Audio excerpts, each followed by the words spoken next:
Welcome. When we left our heroes of Brightmount, they had fled the protection of their sacred home, traveling under cloak of night, seeking answers to a terrifying question.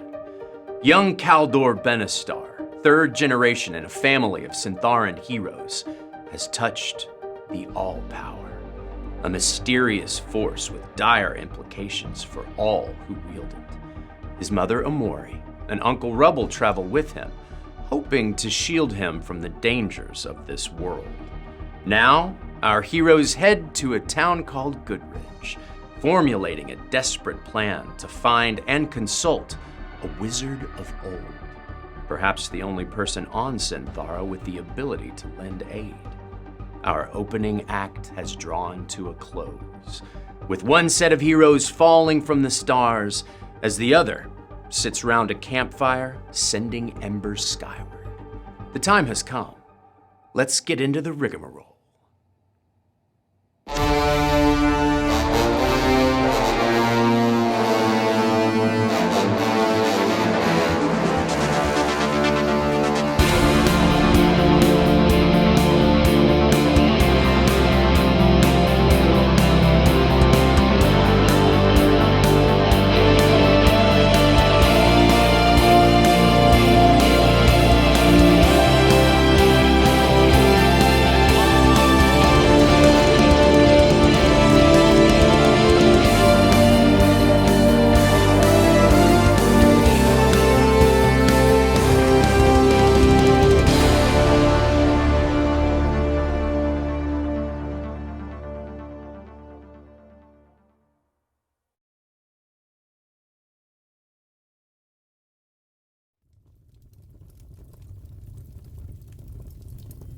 You sit around the campfire,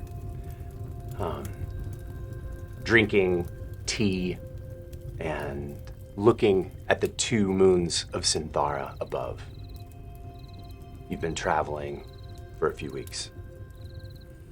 Road weary, but you're headed to your destination. As you are around this fire, how are you feeling? You're a couple of days away from your destination. How are you feeling? Tired, but also I'm reflecting a lot on that I'm doing this again. I think, there's a difference between traveling somewhere and traveling somewhere knowing that you're sort of embarking on a new journey. And I never thought I was going to be traveling in this way again. So yeah, I definitely am reflecting a lot on that, but I also am not wanting to show that to them at all. Because I think I have a lot of conflicting feelings about this. But what is massively true is that I know I'm more experienced than they are, and that I want to protect them. So any strangeness around the idea of like, I'm not supposed to be here I don't want them to get a sniff of that. Or a whiff, if you will.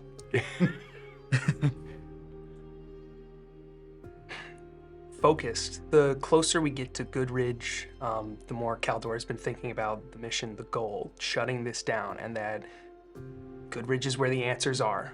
We just have to get there. So a lot of his time is spent worrying about his new power, but comforted in that we're getting closer every day.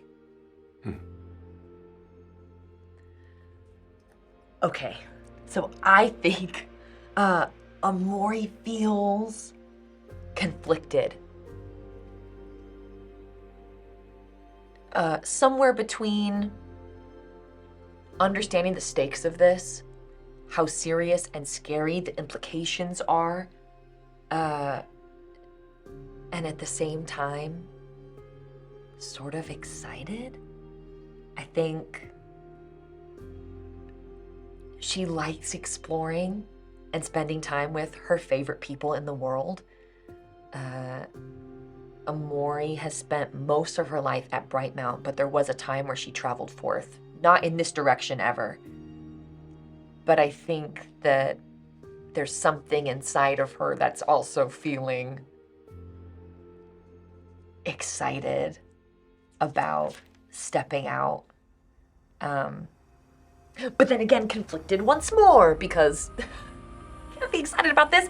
This is bad news. But so there's a lot going on.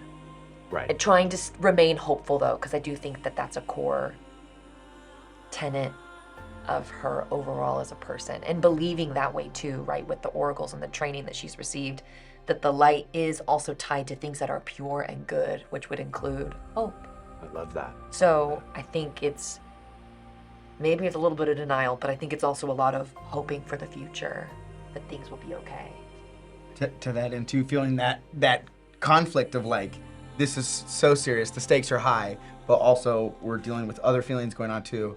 I feel like we haven't really talked about it during this journey.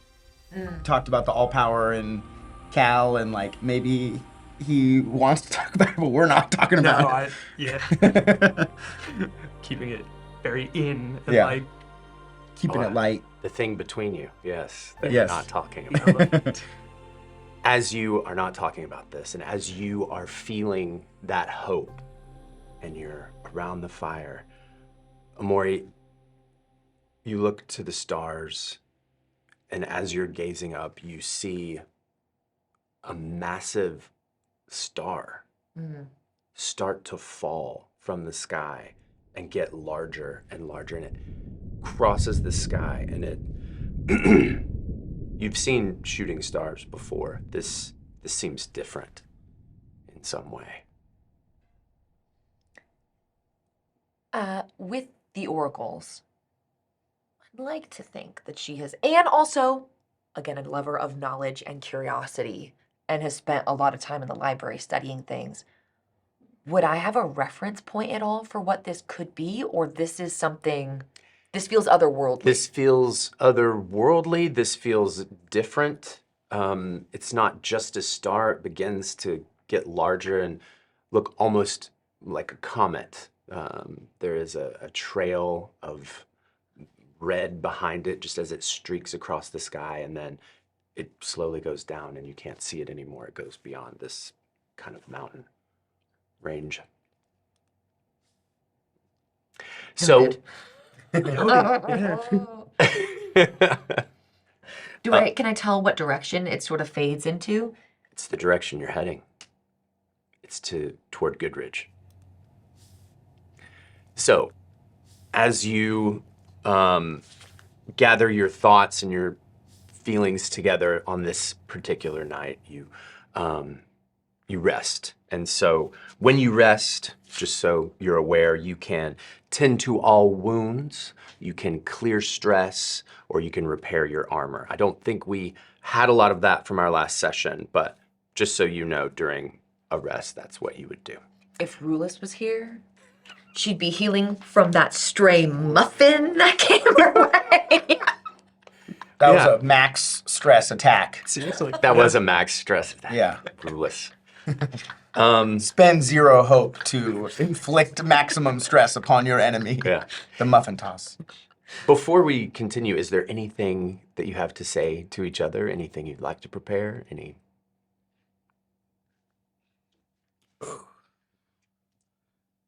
Cal, you smell like horse.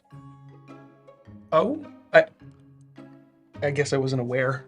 You got a scrub underneath better. Right. Should I do that now? Should I go find a river or? Sorry. This is all very new to me.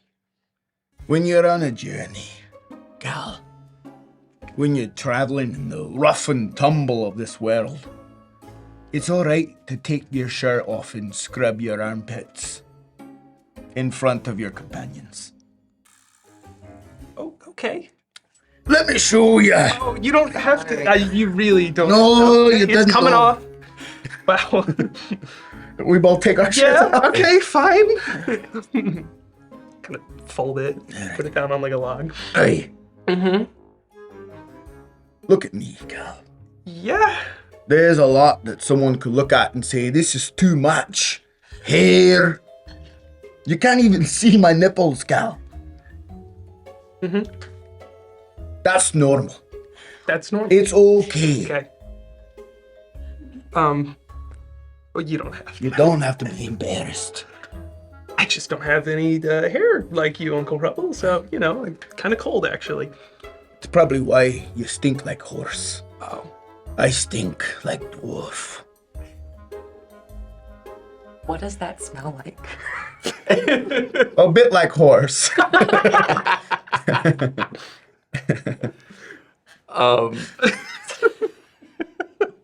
Okay. Okay. Fantastic. Put your shirt on, Cal.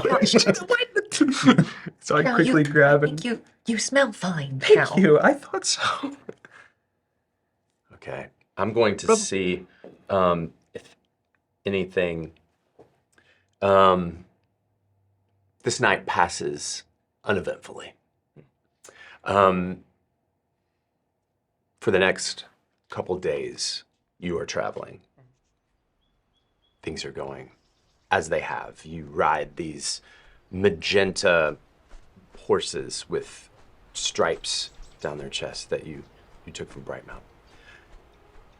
As this small hill crests, the trees thin out, and immediately the sound of people at work comes to you. There are carts that are moving.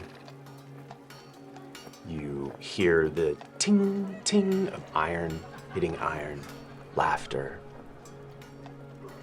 As you descend, the town of Goodridge comes into focus. There are well-used buildings encircling a town center where there's a well people are drawing water from. There are well-worn paths that stretch out into different locations, almost like the spokes of a wheel.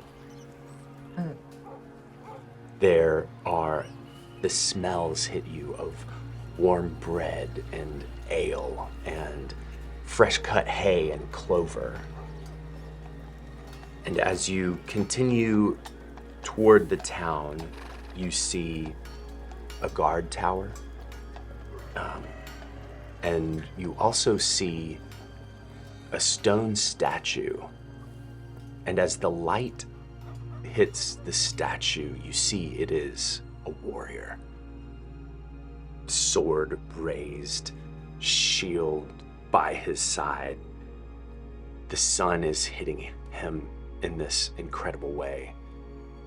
And as you continue to get closer, you see that it's Rendor.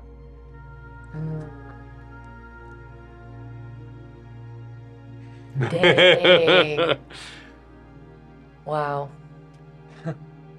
I assumed it was Rendor the second I saw a statue, and immediate pride, and holding my head high, and in this moment particular, because there's many more where there's a lot of sadness, I feel happy and proud, and breathing it in as we ride into the sun. And I also love, even though I have a different relationship to the light as someone like Amori, I do love the light, and the light shining and spotlighting him. I feel proud. I think with the blazing type of comet heading over to where we're going, I think initially the instinct is this a bad omen? And then to see instead, or to come into this place and to see this statue feels like, no, we're on the right path. A confirmation of what we're doing and the direction we're going. Yeah. I'm basking kind of in the sight of my hero, my grandfather. I think I've seen images of him before, but just never one so big that stood for so much to people. But there is kind of a feeling of standing almost in its shadow and trying to look up to it. It's a lot to take in.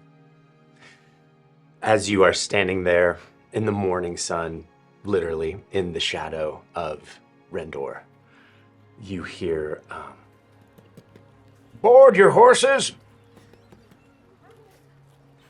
Aye. Board your horses. Aye. tamps his pipe out, and do you all Oh yeah, Get off of your horses. Yeah, hop off my Fantastic. beautiful magenta horse. Beautiful magenta horses. An old man, kind of weathered with time and age, comes over and takes the reins from each of you. What are their names? Thank you so much for asking us that question. I need everyone to know I asked like a bad player for an animal. And then right at the end, you gave us those horses. Whee! And I should have thought about what I would name this horse. What a missed opportunity. Mine's Bertram. Bertram. That's a fine name for a horse. Is there like a kind of a heroic name, maybe something I could draw from the past for, something Cal would be like particularly nerdy about? I can't name it after my grandfather, but maybe there's some inspiration. And You didn't want Rendor Jr.? no, I don't want Rendor. That feels, especially underneath the statue, that feels kind of rude. You could name it Horse. I'm gonna name him Champion. Champion. That's so cute. It's the smallest horse. It is a small. But you got there. Do you say champion to the Yes, fellow? I go. This is Champion. I Champion. immediately think he's talking about me. And I just raise my chin and...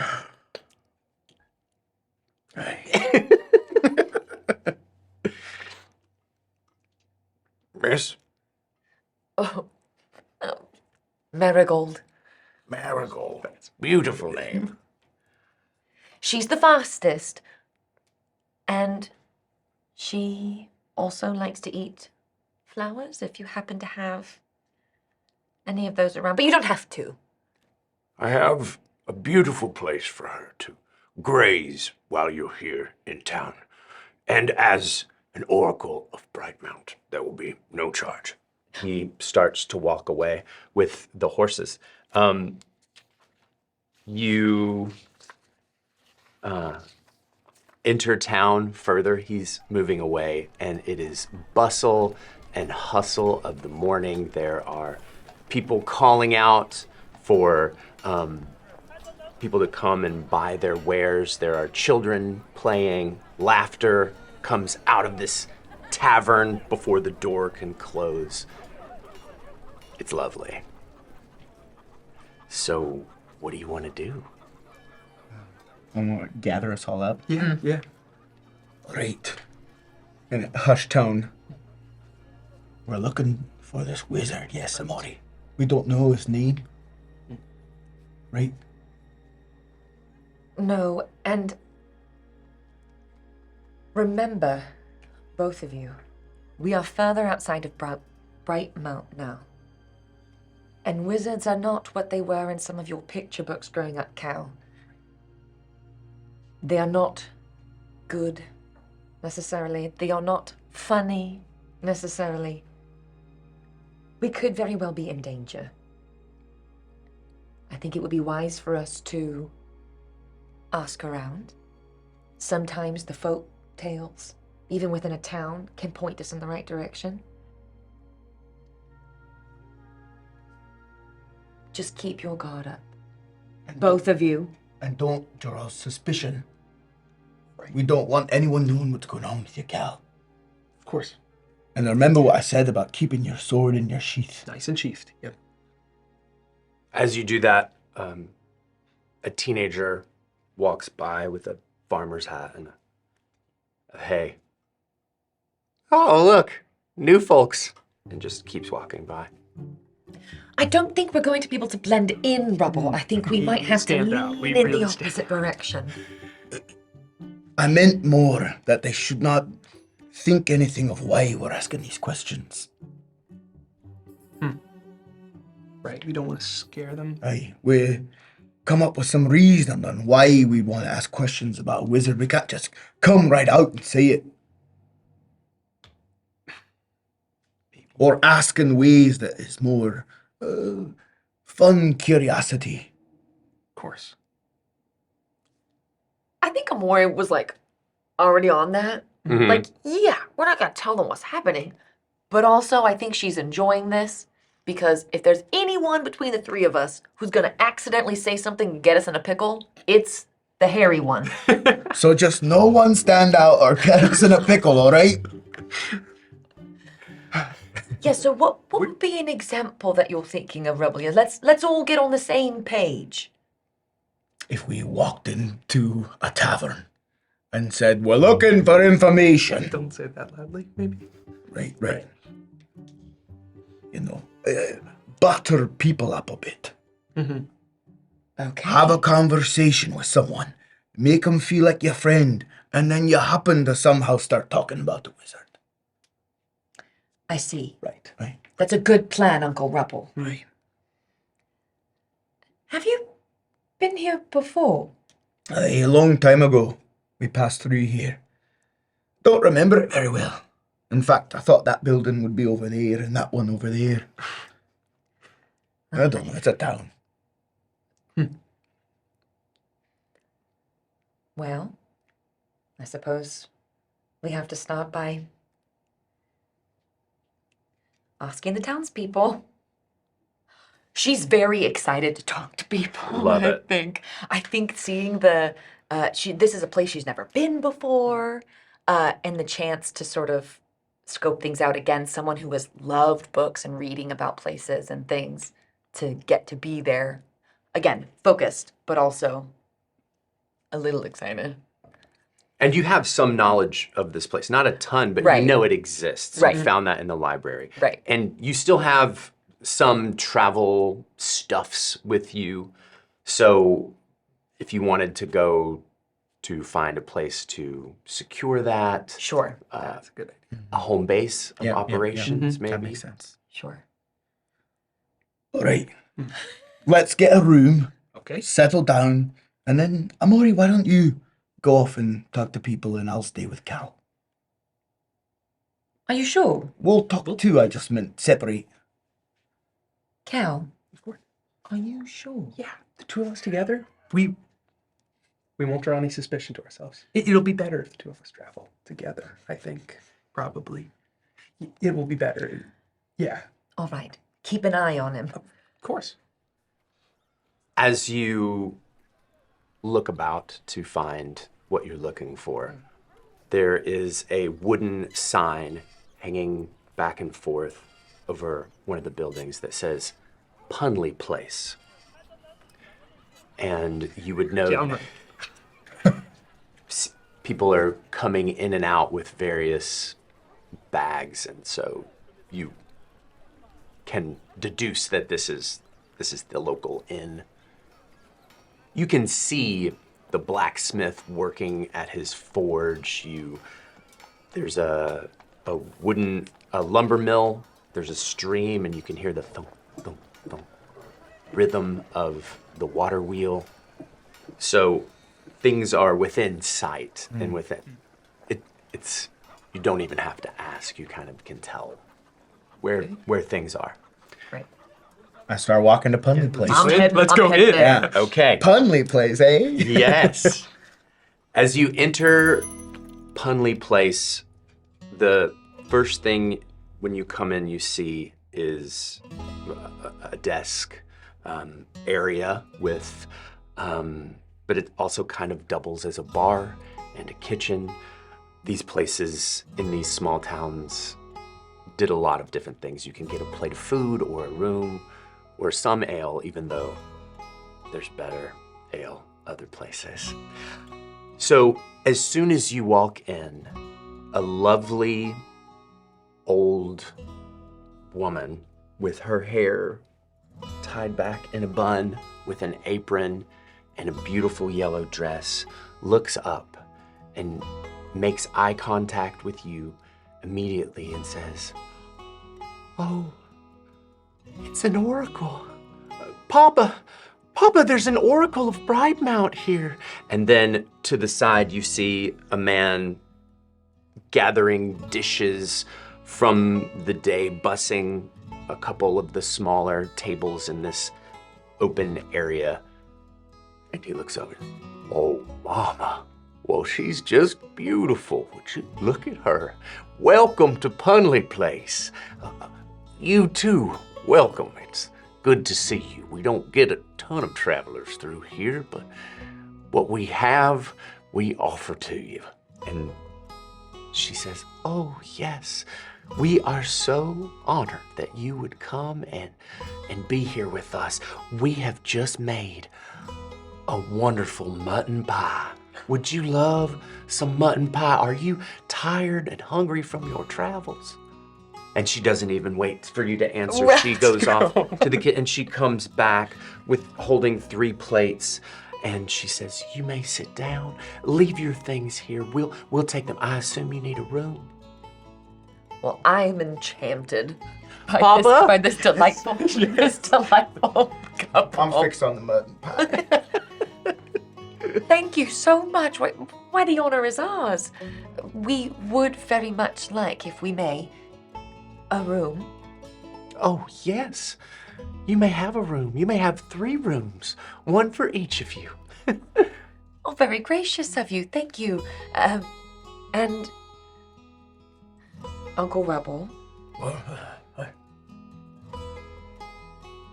were you interested in the mutton pie? I would enjoy a slice. Here, there. And Papa, would you come and put the mutton on the tables for them? And then Papa Punley comes over and says, oh, and he's looking you up and down your axe and looking you up and down your vestments, and he is amazed. Look at you, adventuring travelers. Wow, it's been a while. And he takes the mutton from the table and he goes over to this table nearby and sets it down. And he goes over and there's a large barrel and he's not even asking. He's just pouring 3 steins and sets them down. And he comes over and he says, y'all don't worry about a thing. We'll take good care of you. I'll take your stuff up to your rooms. Don't worry, there's only 2 other rooms here, so you're gonna be the guests of honor. And so he makes his way back into he actually goes up the stairs. The rooms are just up above, and he takes all your stuff up there and puts it in your rooms. And Mama's just staring at you a little bit, not awkwardly, but just, oh, the guest book. Would you like to sign the guest book? The guest book. Yeah. That's so cute. Yes, so I pick up the quill and begin to scrawl our names down on the guest book. My name is Amori, and this is my son, Cal. What is your Your name? son. My name's Deidre, but everyone calls me Mama. Well, we're just honored. What brings you all to town? Yeah. Can't be our mutton pie, but maybe. The one eating is my uncle, Rubble. And a champion of Synthara. My son, Cal, training. Papa, he's a champion of Synthara. What? And they are amazed and honored and just enamored by your presence here. And some of the other people in Punley Place come around and they don't gawk, but they look and go on about the work that they have to do that day. And We're on some business from Brightmount, but I wonder, would you share with me? Were you here when the statue of Rendor was erected? oh, the stone statue of the warrior? Yes. Oh. No, I believe that's been here a very long time. I see. I don't remember anything about it. There's some folks say that there was something happened here. There was some wargs or gnolls or some kind of creature the inside of town, and that warrior person fought them off. I don't know. It's just down folk talk. But I don't remember. There's stories, but nothing you can hang your hat on. Are there any other stories from this area? Are there any other light bearers or I don't know any Well. other things like that. I believe everyone bears the light a little bit. Well said. And may the light of Synthara ever shine. Indeed, indeed. Well, no, there's not a lot that goes on around here. We have our pace that we go, and that's about all there is to it. It's a lovely life and a lovely town, but folks have got their own ideas about different things around here, but I just think, well, what are you prattling on about? And Papa Punley comes down and says, oh yeah, that warrior, he protected the whole town. It was years ago, but they don't put up a statue for nothing. Now, Papa, I didn't say it was for nothing. I told him about the gnolls and the wargs, or whatever they might have been. Well, yeah, you almost told him about the wizard, too.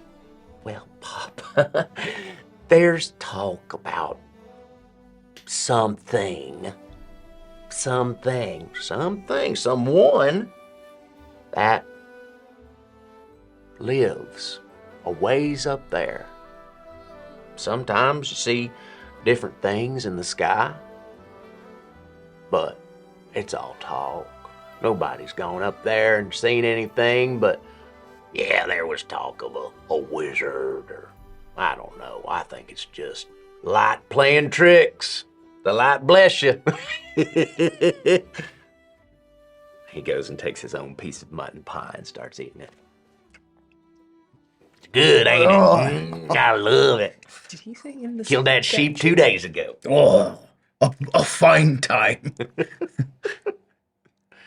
Ask him, Cal. Did you say the wizard lived in the statue? That's ridiculous. Sorry. No. Mama said the wizard, she said something, but Mama, well, I got confused between wizard and warriors what happened, but the warrior statue is there, as you can see. The wizard is a tale that we tell children so that they behave. You know, like you tell kids. I know a tale or two of those. I bet you do. I'm trying so hard not to just like, well, all right, goodbye. And hop up from the table, because that's exactly the thing that we want to hear about. It's also good to know that it's, I mean, kind of like I thought, that it might be tall tales to some people, but we know that it's maybe more real. Yeah, you could continue this conversation, but I think you kind of understand that you've gotten what you can They're out of the Punleys. charming and lovely. And they continue to just like, you know, look at you, and they continue with their duties, and you're able to finish the mutton pies and drink your ale, and you feel very refreshed. Perhaps we might travel to our rooms just to freshen a little before we make our way about the town. Oh, sure. Papa, can you show them to their rooms? Oh, yes, dear. So he shows you, walks you up, and you are able to go in. There's, they're very quaint and simple. What do you want to do? We all gather up in maybe Amori's room That's good. after we put our, our stuff is already put away, right? Okay. So this is very near what I thought.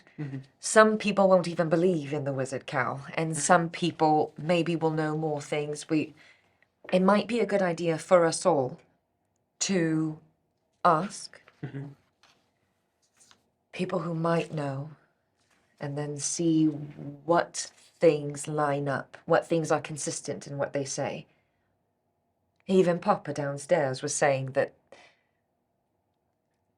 something about up there or over there, so maybe there's a cave or something in the mountain range where the wizard very well may be. Hey. Yeah. What do you think, Cal? I think it's our best lead. We should, split up. And are there places we could look into? Did we see any buildings that might interest us on the way in? Maybe like a Church of the Light, or other taverns, or Yes. kind of gathering places where we could really hear some stories. And There as you walked around the town, you saw there's a tavern and leather work, a tannery, and there are various carts around the center of town with vendors selling various wares. There is a hustle and bustle. You are free to mill about and ask whomever you'd like, whatever you'd like, until you feel that you've gotten enough. Yeah. Okay. Aye, so keeping our story straight, Yes. we're here on a mission and also some training for Cal. Brightmount business. Brightmount Brightmount business. business. Yes. Yeah, sounds good. That's good. Okay, and we'll go together. We'll travel, yeah. You'll go on your own. And we should come back here before night? Aye, That's a Fall good of plan. night? Yeah. well met. And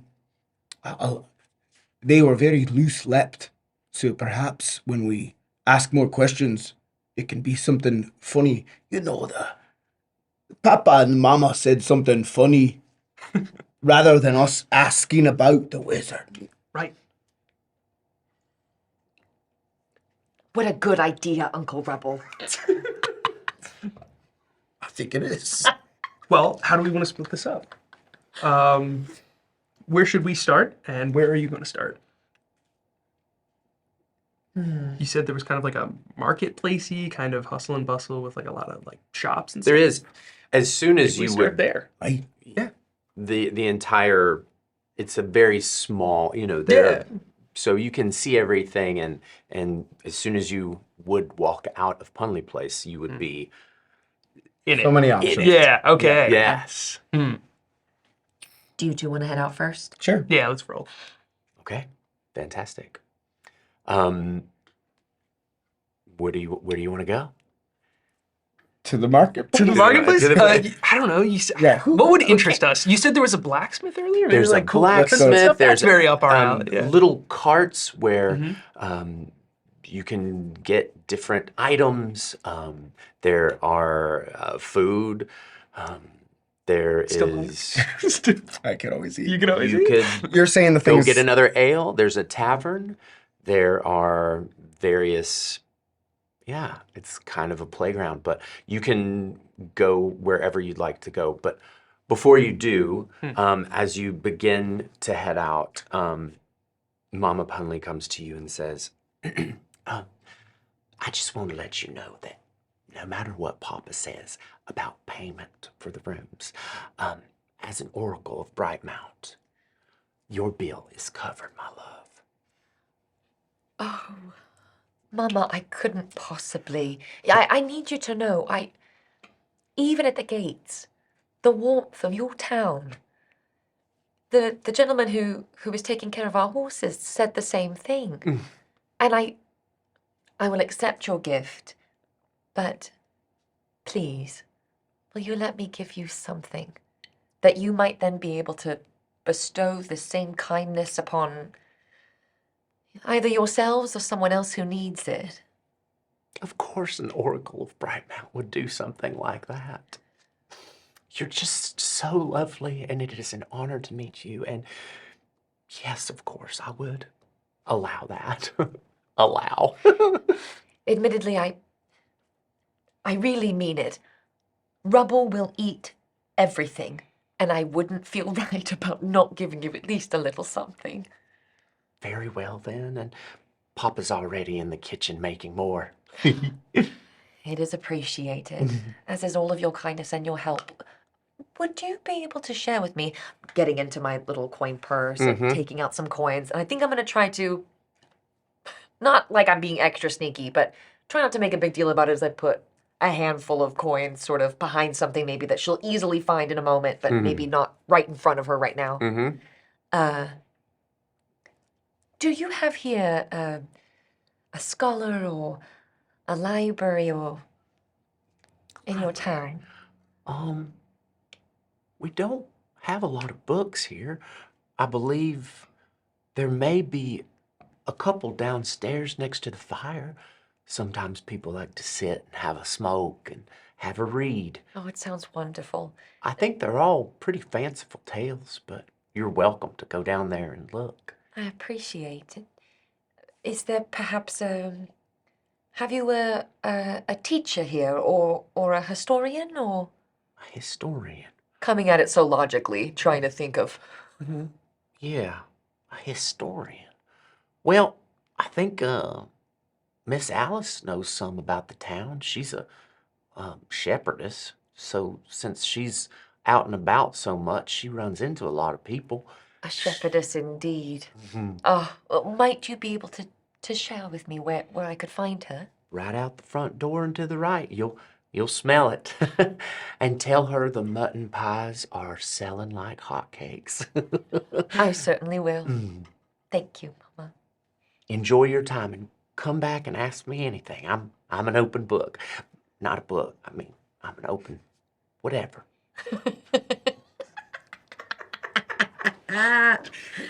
So charming, so Hi. sweet. I wonder if The Matt's grandma from of my Tennessee. Working them in. So was that your actual aunt or your grandmother or who was that in your real life? Mix all of them. So I'll start. I kind of make my way, Okay. like she said or recommended, kind of out the door. Keep in mind, I'm gonna remember that the books are there because for tonight I will be peeking at those books. As you're starting to head over to the shepherdess, the sheep pens, we cut to the two of you who have decided to go and talk, or what have you decided to do? Yeah. At the blacksmith. At the blacksmith. Yeah. I think that's the best. Okay. Because, like, a guy makes weapons. There was once a big battle here. That's someone we can start with, I think. As you walk up and you can see a large Karis with blue skin, very muscular, has a horn coming out of his snout to his face, and he's just hammering away at this anvil, and he's working on this sword. And he kind of hears you coming up. Oh, newcomers, welcome to Goodridge. May I be of service in any way? Just want to see you doing some fine work. We'd love to browse your wares. Fine work indeed. That is an incredible axe. May I see it? Don't put my axe in the hands of others very easily. Her name's Maggie. She's one of my greatest friends. Kind of nods and says, I respect that completely. Forgive me for asking. And he kind of goes over to, there's a rack with various small weaponry, but not even weapons. It's mostly shovels and picks and pitchforks. You can tell there's not a need. He's working on a sword, but you can tell most of the wares that he would have. It's open air. There's a large forge fire in the middle with smoke going up into the air. But it doesn't look like a store per se. What brings you to Goodridge? I am a champion in training. This is my teacher. That Pardon? you are. Mhm. Have you experienced your rising yet? I have. Congratulations. Thank you. So, you are looking to We heard. train? Well, yes. And this place caught our interest. We had seen the statue as we were traveling, and we heard of a battle here. Maybe you knew something more about that. I have heard tales, Hmm. but no, it happened many, many years ago. Generations, maybe. But the tale is that Rindor person protected town from various creatures that came to pillage, or I do not know. That is how story goes. Aye. It was a long time ago. Very long. And as tales go through time, don't understand how much you can believe. You know? Of course. Great. Kind of goes back to Isaac. Let me know if I... Yeah, of course. You got some fine work here. I had a delicious mutton pie earlier. At Bunley. The mutton pie is delicious. It's. I assume some of the wares you make are for other artificers and workers around the town. Yes, mostly farmer and different folk need tilling of soil. I have plow. Aye. And when I see your plow, Very nice. I think about the ground it plowed, and then the green that grew from the ground, and then the animal who ate the green, and then the men who ate the animal. So I thank you for the delicious mutton pie in a way. You are a dwarven poet, sir. Aye. I'm a little impressed with myself as well. He's kind of amazed. He's standing there with a hot sword with like it's red and looking at you and shaking his head. And then he says, I did not make the pie, though. You understand. I understand you think in a way I did. Right. But that was Papa Bunley's pie. and he goes back to the forge and he's, let me know if I can be of any help. He's like, but he like looks back at you, kind of like, Wow. yeah, wow.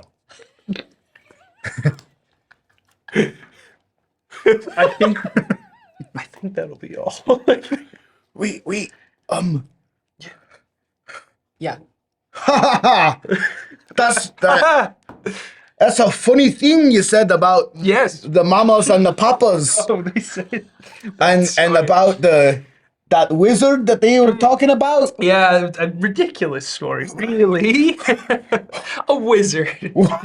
Can you believe it? Huh? They were. Oh.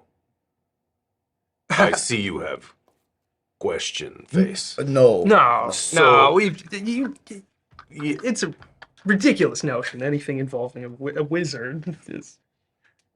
I have heard tales, if you are asking. Who's asking? There are things out there, far, that would hurt. Like when Rendor protected.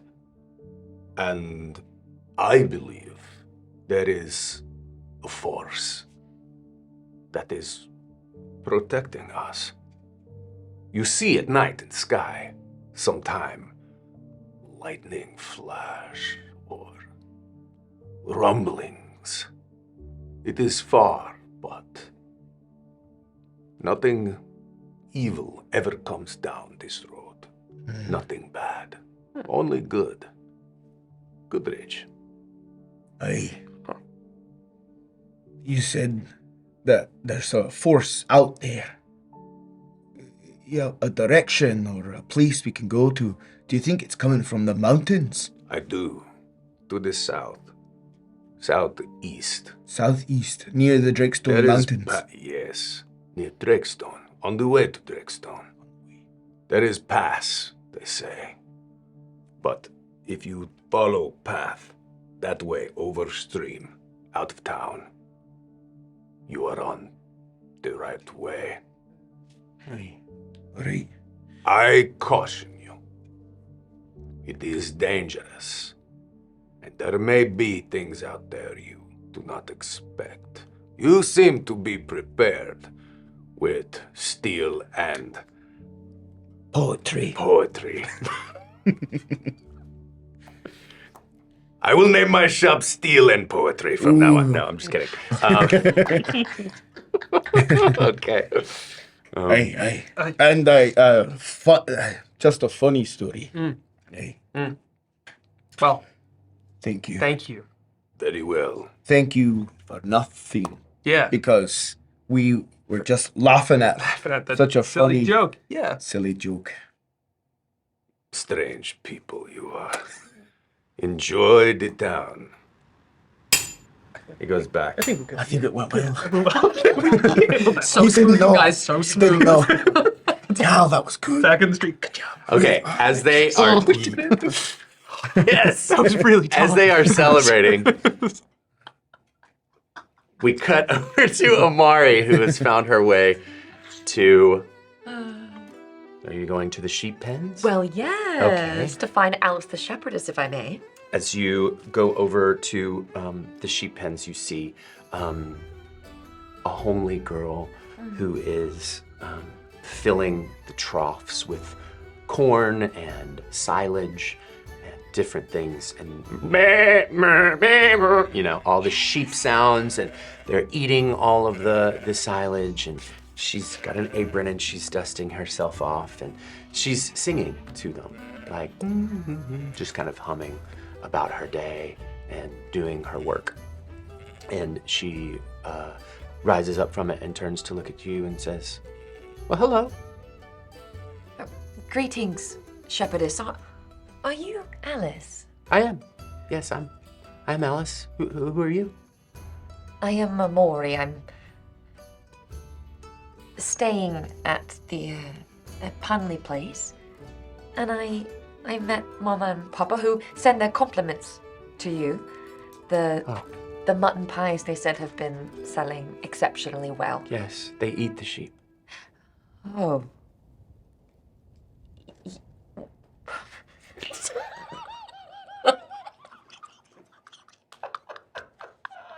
I know, that's what it was. Hey, That's it. Amori's this vegan. is it. I love Amori's it. vegan. Guns blazing with it. Nice to meet you. Yes, they eat the sheep. They kill my babies. They do. They slaughter them all. God. Yes, she makes what I hear is a delicious mutton pie. I personally am a vegetarian, but I only eat vegetables. I prefer them myself. They're lovely. I think I move a little closer to a pen, maybe, and sort of pet a little sheepy, a little lamb. There's cute ones. There's little lambs and little sheep. Yes. I'd like to think that being an oracle and a light bearer, that there is like this connection with all of the living things. Yeah, canonically, I'm saying it. She didn't eat the mutton pie. Also a vegetarian. Fantastic. I don't remember you eating it. I've been eating carrots the whole time. Okay. There fantastic. wasn't enough. I think Rubble kind of just. I remember. Yeah, I remember. I remember. I remember. Yeah. But I think that in penning an animal, or I think there's something about the kind of the stroke like between the eyes and over the head, and with the light and the way that it can feel, that maybe there's something to that of connecting with someone else in that moment. Yes. Which I think she really enjoys as an oracle for sure. So petting it's been a stressful journey. Mm-hmm. So maybe just a little bit of a therapy sheep situation. Love it. I digress. If you had stress, I would have you remove it at this point. Oh, Ooh. yes! I'm gonna tuck that away. The Venn diagram of me and this character continue to continue. You know who? Alice, I had a day. Yeah. You know who needs to go pet some sheep is Rulus. Oh, yeah. Yeah. Yeah, for real. Yeah. We digress. Also tucking okay. that away. So while sort of petting these very clearly cared for sheep, I came to you, Alice, because when I asked Mama, who in this town was the keeper of the stories, who knows the history of this place, she suggested you first. That's flattering. It really is. I don't really carry a lot of history, but I believe as I travel around these hills with my sheep, I understand more than some of the townsfolk who are content to ply their trade and farm their fields. For instance, Did you happen to see anything in the sky a couple of nights ago?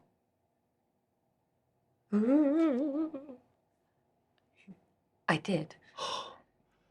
She immediately, connects with you. What did you think of that? It seemed too big to be a star. And the fiery tail that it produced, I saw that it seemed to me that it was heading in this direction. Was it larger here? It was very large, and the ground shook. Do you see things like that here often? No. No, Goodridge is a quiet town. It's a lovely town. This was different. And yet, something is different. Something is different. There's talk of a tower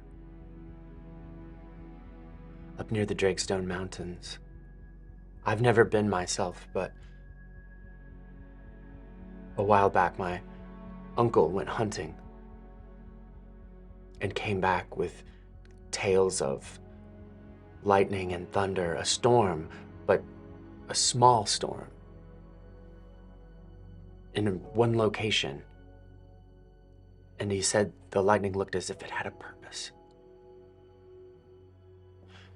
Some people talk of a wizard. I don't know what I believe, but I believe my uncle, that there is something up there. I've never wanted to go see it.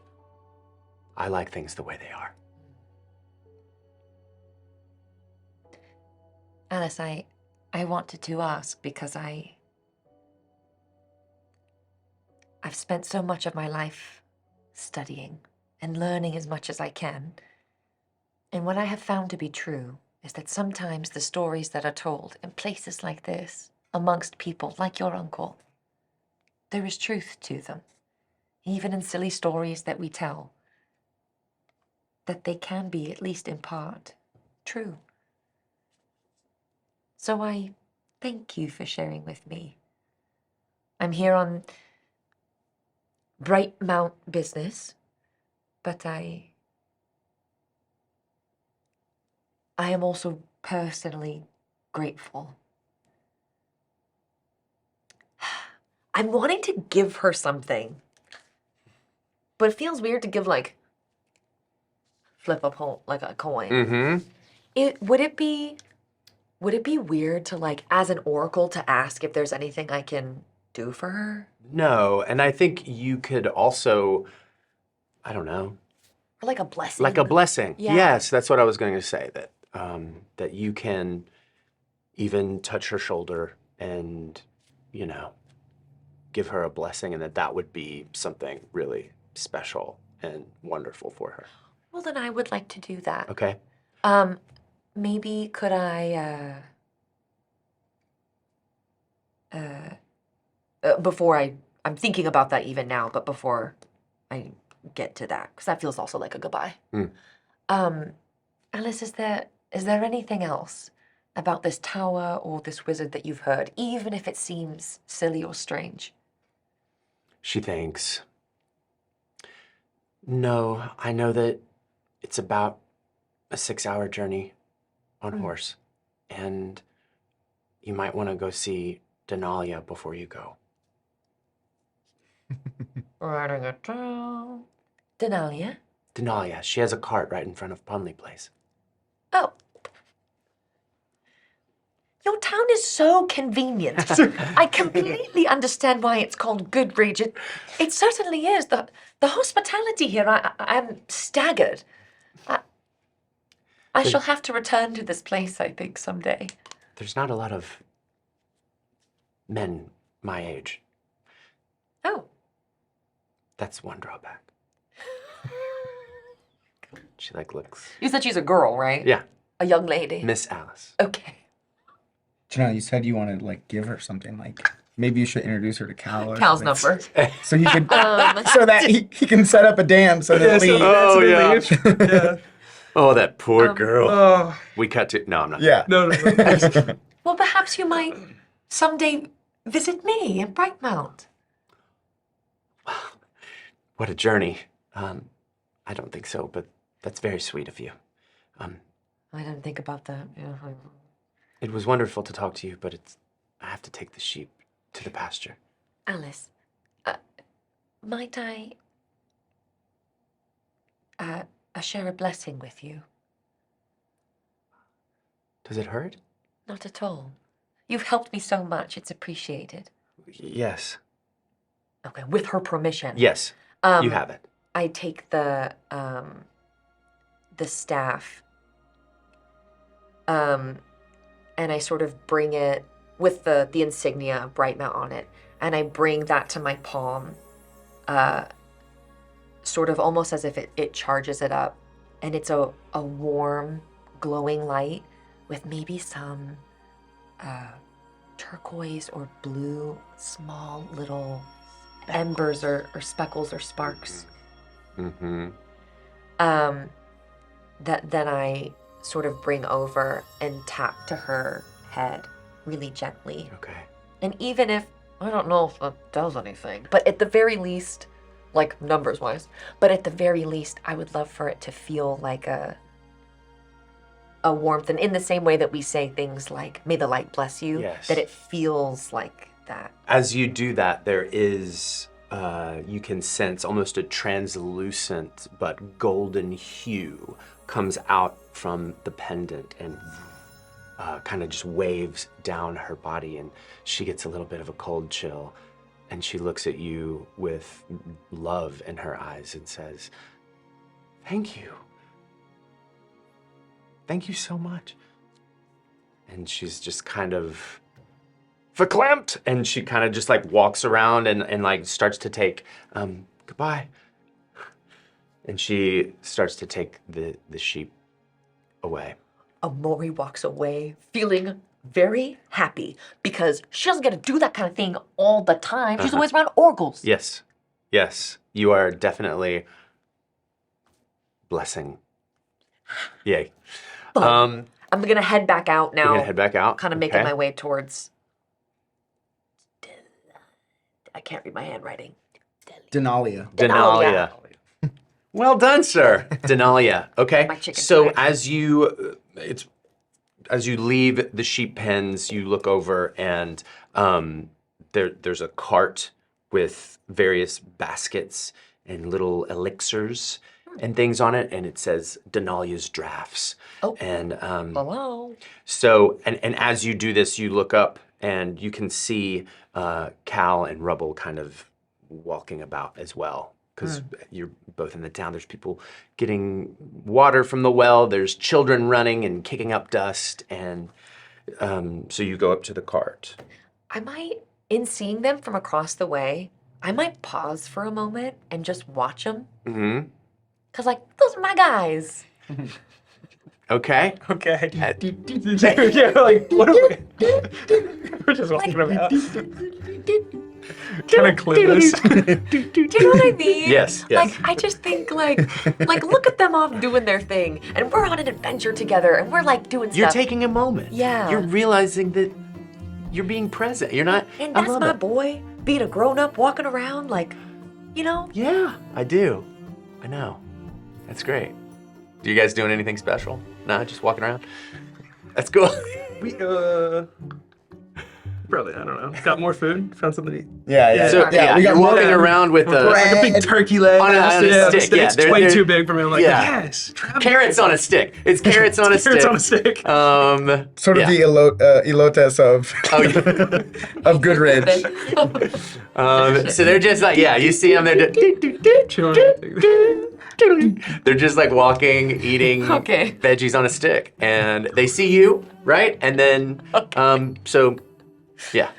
Okay, so there's a recognition of, well, I hope they did what we set out to do, but I'm happy that they're fed and that they look happy. Awesome. And so I turn to look at the cards. Like I said. Yes. And there's a girl, almost, she seems of a similar age to Alice, actually. Her features are quite dark, and she has her dark hair pulled back in a ponytail. She has a linen shirt on with a satchel, and she's arranging all these vials, and her little cart says Denalia's drafts on it. And she turns around and she says, "Oh, hello. Oh, you're new to town. Well, you're an oracle." And she looks at you and she says, "Oh, please, would you come? Are you in need of any of my wares? You see, we have anything you could need, really." Well, thank you. Oh no, now I'm forgetting. Why was I going to talk to Zenalia? Just to get more information, right? Before you go, yeah. She, Alice told you to go. See Yeah, her. to see her. Okay, yeah. And I was like, oh, good, okay. I have elixirs here that can help you feel better, feel calmer. I'm working on a few more, but right now that's what I have for sale. Well, that's most impressive. I was sent to you by a new friend, Alice, and she suggested. Alice the shepherdess. Yes. Interesting. I'll have to thank her for the recommendation. So, what'll it be? Just a handful of gold. Well, 2. Oh, well, I suppose I could do that. Are they both with me now? Sure. You're still like making your way over? We're with you. Right, we pull up. Yeah, we walk up. We pull up. Sorry. We said we saw you, and then we're just loudly munching in the back. And you said we saw you and kind of were aware. So I'd say Right. we approach, but you're in the middle of this conversation, so Gotcha. periphery. I guess. Fantastic. Yeah. As you come up, "Oh, hello. I assume you're together. Welcome to Denalian's Drafts. I have elixirs for sale.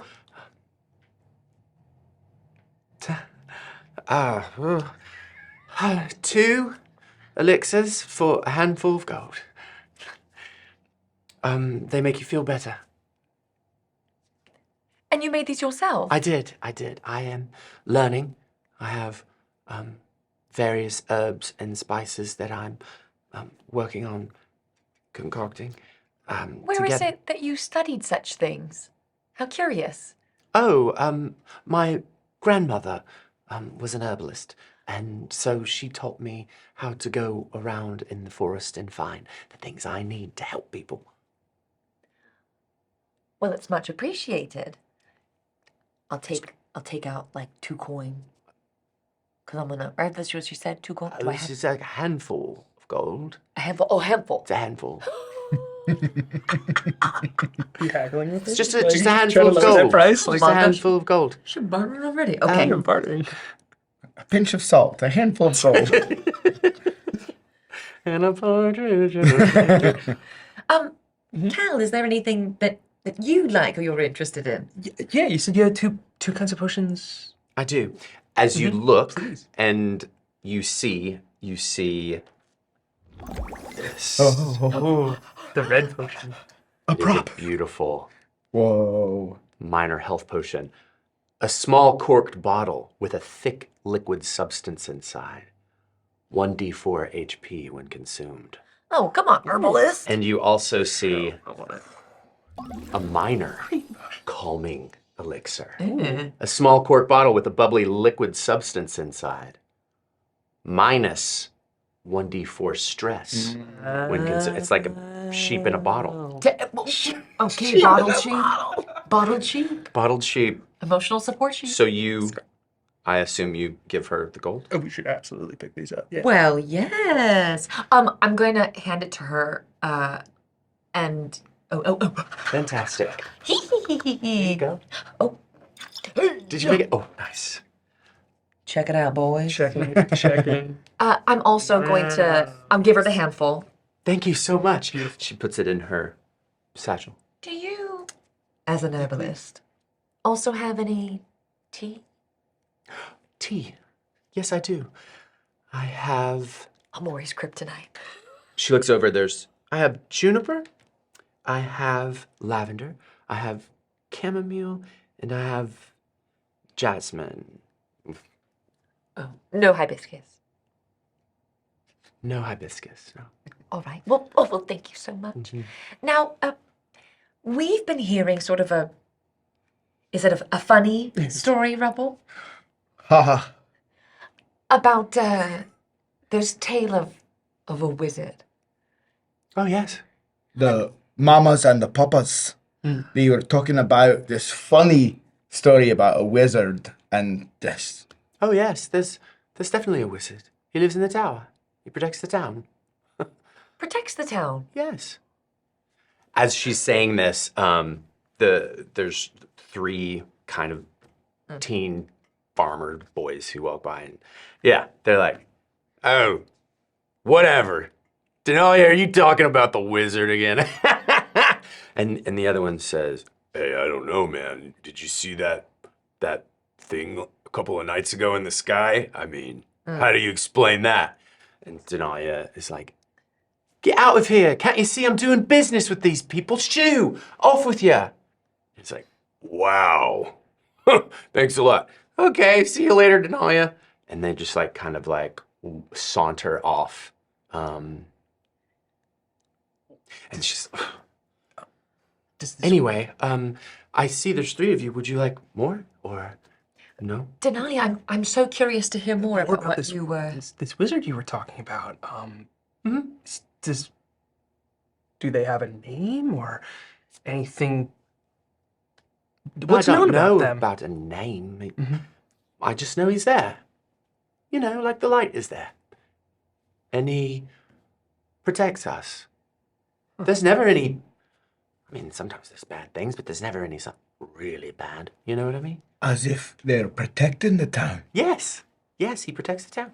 And you mentioned the tower. Yes. And is it a ways southeast? Oh, I've never been there before. But it is southeast, yes. Aye. Okay. That's where, it's up there, the Drakestone Mountains. Yes, thank you. That's what we found. That's what I We found. found out about that. Good job, boys. Yeah. Are you traveling? If you're traveling, I would definitely maybe think about taking more provisions with you. If I do say so myself. yeah, sure. Can I pull out like a handful of Yes. gold and like get the same Yes. 2 for a handful? Maybe. Yeah, Oh, absolutely. Of thank you so much. course. Let's Let's see if we pull some more. here you go. Oh my god, there's more. Okay, cool. Okay.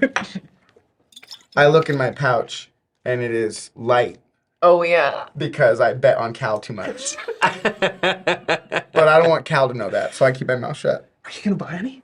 No, I don't need it.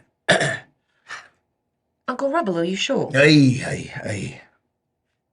We can share if you end up needing any.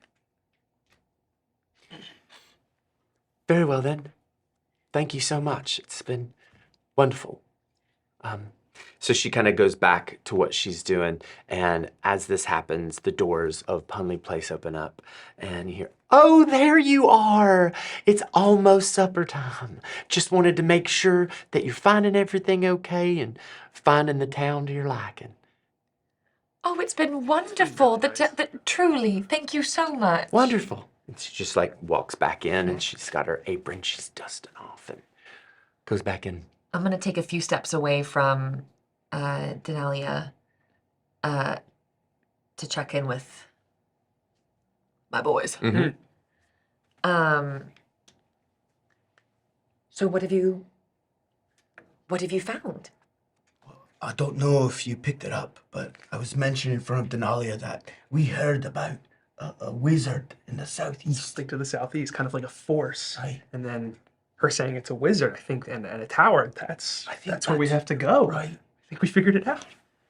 Is there any other leads or any other things you wanted to try to find here? Or No. I see you found more food. Delicious. Aye. It's really good, actually. Yeah. Again, there's a mild disappointment. Like, come on, guys. Like, don't we gotta be doing some investigating? But also, I cannot help but enjoy that they are both so Yes.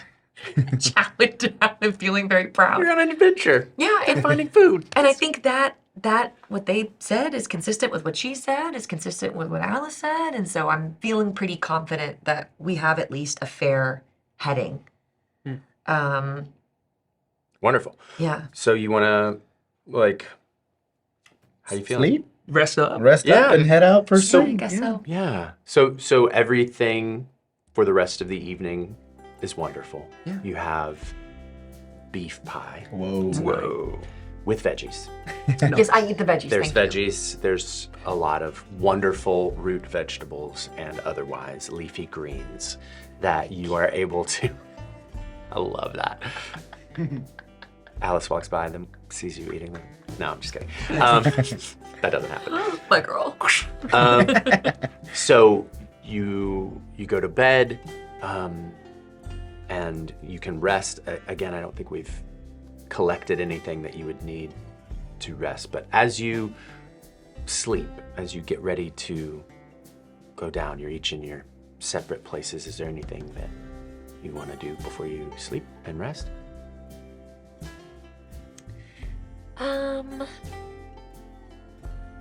I think I might check in with Cal. So I might kind of knock on his door. I would be, I guess, what would Caldor be doing? I'm in my room. I'm kind of lying on my bed, just trying to rest for the night. And I kind of sit up, come to attention, come to the door. Hello. Hi. Cal, I wanted to chat with you for a moment, I guess. Of course. It feels so strange that we got to. It feels like it's been so long since we've been able to be close enough for me to knock on your door before bed. Are you all right? There's been so much happening and we've been moving so quickly, and I know we didn't talk much as we went. I've been thinking, but I just thought. I've been all right. I'm nervous, but I think being here, being on the road with my family and having some direction. When we left Brightmount, I was terrified. I didn't know anything other than we have to find this wizard here, and now we know where we're gonna go. There's a force, and I think hearing today that that wizard protects this town, that almost reassured me in a way. I think whoever it is, they're gonna be able to help us shut this off, fix this. I think choosing to hope will always be the right path, Cal. Oh, feeling so proud. Did you think at all we were traveling with Uncle Rubble? That perhaps we were walking the same path that he did with your grandfather? I think when I saw the statue, I that was all I could think of. And today, hearing stories about it, we visited a blacksmith. Everybody we talked to knew something about Grandpa and his heroics. I'd like to think that he would be proud. I think he would be. I think he'd be proud of all of us for not going this alone, traveling together, still being together. You haven't felt anything else, have you, since we've been here? No, nothing at all. I'm doing my best not to feel anything else. I see.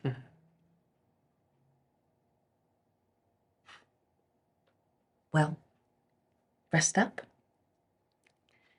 We have half a day's walk tomorrow. Yeah. Rest up too. Well, of course I will. Good night, Cal. Good night. I'll hop back over to my room. I stay for a minute, make my way over to my bed again, and Cal has this moment, kind of alone, maybe back there trying to put on a bit more of a strong front about things than he actually feels. There's nerves. And whenever Caldor's nervous like this, one of his comforting things is I reach kind of into my shirt and I pull out this pendant that you would have given me before the rising ceremony, this ornate chain, gold pendant, and this beautiful carving of a tree on the front. And I kind of run my fingers over it. It reminds me of home. Makes me feel comfortable. Reminds me of maybe the gardens at Brightmount and reading stories with my mother, and I'm able to relax. And as you relax, everyone finds rest this evening. I know that you said it was a half a day's walk, but you do have horses. We do have if you'd horses. like. Yes. I did want to just pause. Oh, that. that's should right. take those Marigold horses. champion and what was her? What'd you name your horse again? Bertrude. Bertrude? Bertram. Gertrude's brother. So as you, so you all rest, everything. It's lovely. It's Such a feather beds and comfort, and you wake up and there is rashers of bacon and eggs and a breakfast salad Beautiful. with little tomatoes. Dressing made of beef tallow. No, I'm just kidding. It's good. So you eat up and you head out to the stables and, you know, the stable master, whose name is Old Millneck. He sees you coming before you get there and gathers your horses together. They were wonderful. And you sense he's going to miss them. Oh. But you're able to mount your horses, and it's about a 6-hour ride to the area. Just before we leave him, yes. Can I give him a coin? Yes. I know he told us it's like for free as an oracle, but that doesn't sit right with me. Yes. So Okay. maybe could I give him just a little of like for you or someone who needs it. I thank you for taking such good care of our horses. Thank you, Lady of Brightmount. And he kind of like goes off. Yes. So you all take off through the town, kicking up dust. Well, kids getting out of the way. Muffins flying. Muffins are. There's a muffin cart that's like topples over. No. So yeah, you've got about. Is there anything necessary? I mean, that. Otherwise, I think you're going along. Is there any conversation? Is there anything you want to say before you get? I mean. Yeah, the only thing I had in my head was kind of making our way out of town. If I wanted to ask more people about the comet that they saw, and if they think, and it sounds at this point that the wizard, well, maybe I'm making too many assumptions, but it sounds like there's stormy weather that's sort of unexplainable. Right. That kind of happens. It seems to me that's probably related to the wizard, and I think I still have in my head that the comet feels special, but also maybe related. So I don't want to reverse engineer it too much. Maybe I'll just keep it to myself. That I'm just sort of like, I have that again in the back of my head, like thinking about how powerful that this person could be that we're trying to find. And yeah, I'm curious if anyone else, I guess I'll say, I'll just keep my ears peeled. If I hear anyone else, maybe as we're kind of exiting the town and people, if I'm overhearing conversation, if there's anything, if anyone's talking about anything, but probably not, but just in case, if I hear any kind of hubbub. So this is dangerous. Right. You don't totally know. I mean, you've gotten enough information, but there would be a lot of fear. Wizards, people like this, they use the all power, which is very dangerous. You don't know of any good to ever come from that. Right. And, you know, you're a bit unsettled. You are going forward, but there's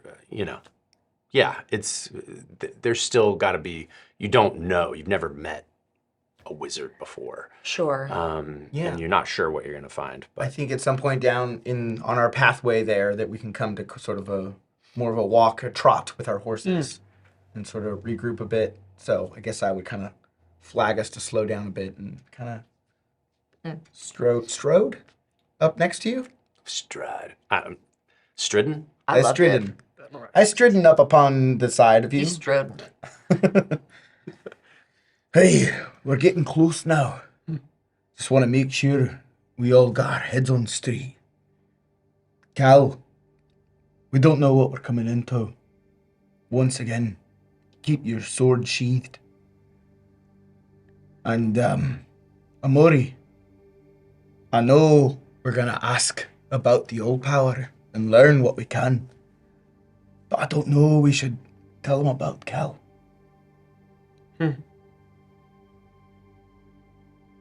Maybe not until we know if he can actually help or not. Hey, be trusted. Yeah, be trusted. I don't know, Rubble. I also don't know if I agree with your order to have him not use his sword. You've been training, haven't you? Yes, we've been training. I don't know what we're about to be up against, and you might need to. Right. Of course, the moment that you start to feel something, whatever it was that you felt before, stop if you can. But otherwise, I don't know, Rubble. Maybe this is something we might all need to. Well then, stay near me and behind me. Okay. Don't be a hero. Okay. Okay. With that, the next couple of hours go uneventfully as you travel up this worn road, but not paved or anything, to up the mountains. The trees begin to thicken and the air is colder as you ascend. The road opens out, and as you're coming up, you come upon the remnants of a tower. The stone is black, sleek in some areas, rough-hewn in others. The tower has been decimated. And as you look around, there is debris everywhere. Wood, stone coming down from the tower. And as you look around, you see various chairs, vials, broken glass, mason jars opened and cracked, detritus of scrolls, and everywhere there are scorch marks and burnings, and there's still a little bit of smoke. There's no fire, but things are still smoldering, and you smell the acrid ash, and something awful happened here, and the tower is all but destroyed. There's a small remnant standing a little bit, but it has been otherwise destroyed, and all the stone and the things that were inside the tower are all hewn about. There's papers rustling in the wind, blowing away. When you say the smoke sound, seems like, it's not on fire, but it seems like the smoke is new, right? Like leftover. So in that way, just to make sure I'm processing correctly, this safe assumption would be that this happened more recently than not. And we're not seeing different ages of remnants. This all looks relatively the same freshness. Fresh. Yes. Okay, great. Yes. Is there like an entryway at the base, or is it like a tower where there's like it's... Maybe it was like that. Now it's a Okay. stumpy, it's Okay. almost a stone tree stump. That's about what it would look like. Maybe it was glorious but now it's small. There is a door, but there's all this debris in front of it. Other rocks from above the tower, stone, beams, Yeah. iron, it's all blocking the door. And around. And it's up on a little crest of a small hill, but it is all it's like come down a little bit, the hill. Before you get too close. Yeah. Dismount. Yeah. And I get off the horse and we can time off somewhere. Yeah. Yeah. Fantastic, okay? You take the horses over and you see a nearby tree. No problem doing that. Remember what I said? Right. I think we have to go right for the base of the tower, though. Look for any signs of life. I mean, this looks completely destroyed. Okay. Stay near me, though. As you enter the area, you begin to look around and you're able to, lift up various stones and look around, and it is the detritus of books and scrolls, and there's chairs, furniture, and then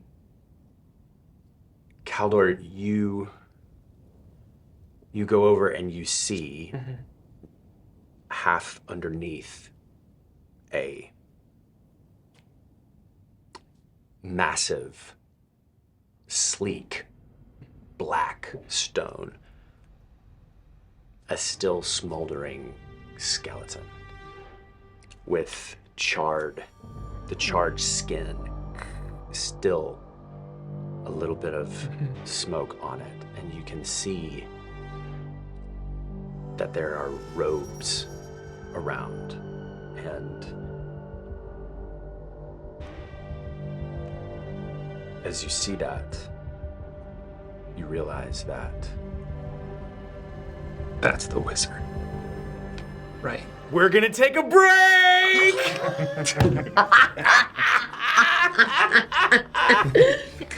Like right there. Come on.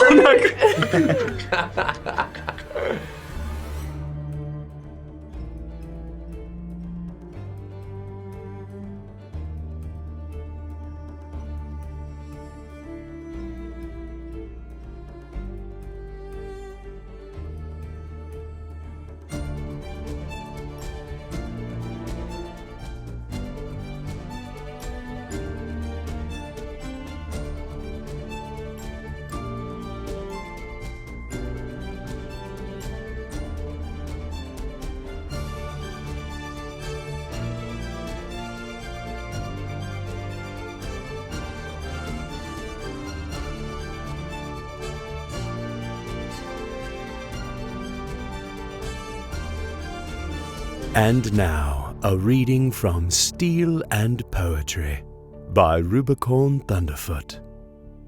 I've marched through mud and dragon ash with ale instead of fear.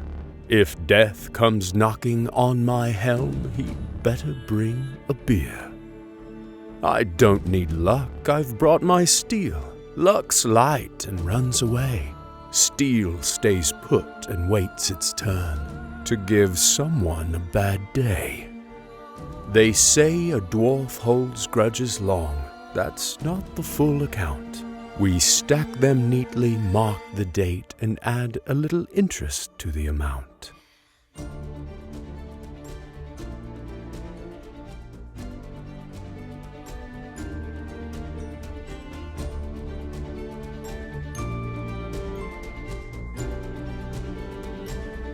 Hey there, Rigamarollers, GM Matt here. Now, I have to give some love to Side Quest Concepts for custom making our show's GM screen. Now, I've always seen fancy wood screens with all the cool magnets and slots to place markers in, and working with John to make our dream GM screen come true was, it was a dream come true. He's not only an incredible woodworker, but he's also a massive tabletop fan. So it's like working with someone who actually gets what it is you need at the table. If you're in the market for your dream GM screen, then go check out SideQuest Concepts on Etsy.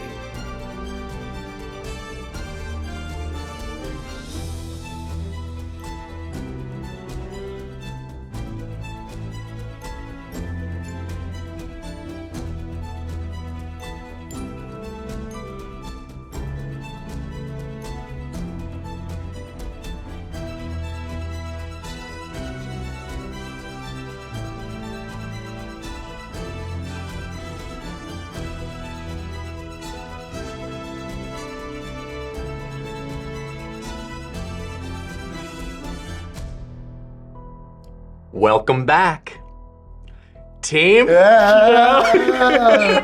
amazing. Come on. I mean, This is almost exactly what you described in my mind, and here it is. that's fantastic. It's real. I think I missed the purple chair, but the purple chair. is Yeah, one of if my you could have favorites. said the purple chair, that would have Purple been. chair would have made all the But my very first reaction was, wait, so every time we do combat, we're going to have a new amazing thing? It looks so It's good. incredible. so All right, We're so cute. adorable. you love that guy. Let's continue. Are you ready? Yes. As Cal and Amori are exploring, they find the charred remains of something. Do you investigate further?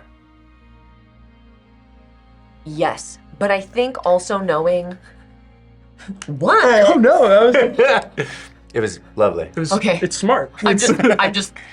I'm nervous and excited. I defensively knowing. I think as we're pulling closer, right? I knew that we were in danger, but I think sort of got a little bit softer after talking to people in the town that this is a wizard who presumably they feel protects them. And this is not the scene I thought we would be walking up on. This level of destruction. So as we're approaching, I am becoming more and more, with each step, my alert, everything is heightened. So I would like to please, if I may, release luminous blessings. Oh, tell me about it. It's sort of a daily preparation in a way for her, as an oracle and the hope of everything. Those blessings are a huge part of her and what she studies. So it's something that can aid us potentially when we find ourselves in sticky situations, and I think she's realizing this might be a little something we will need. Beautiful. So I think. What do you need to do mechanically? Do you know? Yes, I do know. Oh, fantastic. I'm going to place 2d4 on my character sheet Okay, wonderful.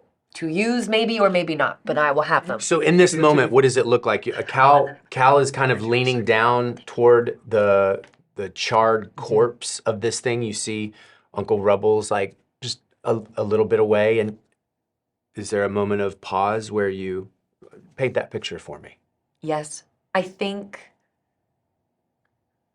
again, there's still a balance between wanting to prepare him and also not wanting to scare him prematurely.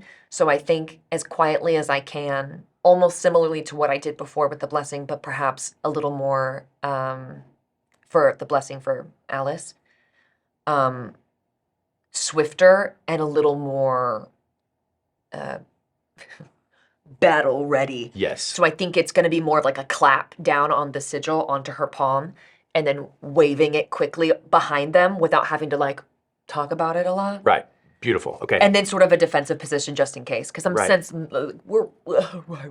You do that, and Cal, you are. I'm investigating this burnt up, smoldering Don't corpse. touch him. Where did that come from? I don't know. I'm looking around. Yeah, immediately head swiveling. Okay, I you're feel like you're looking around, and Is there any, like signs like? I feel like Cal would be thinking maybe this has something to do with like the all power or something like that. Like anything like when eviscerated the wolf previous, there was like signs of like damage and whatnot and burn. Is this kind of similar to this destruction? there are some signs of that. Definitely, great question. Yeah. There are some scorch marks that are similar, Okay. but there are some that are not. Okay. And it is a mishigas of different kinds of harm and scorchings and different things that have happened here. As you look around among the debris, you see nothing seems out of place except for up around in here. There's right in here, sorry. There is a very intact bookcase. Yeah. I respond to the, oh, don't touch him. Uh-huh. That was great. Oh, thank You want to, next time, you switch? Yeah, we'll tag team out. Who calls? You don't hear anything. And you hear, please don't touch him. And you're looking around everywhere.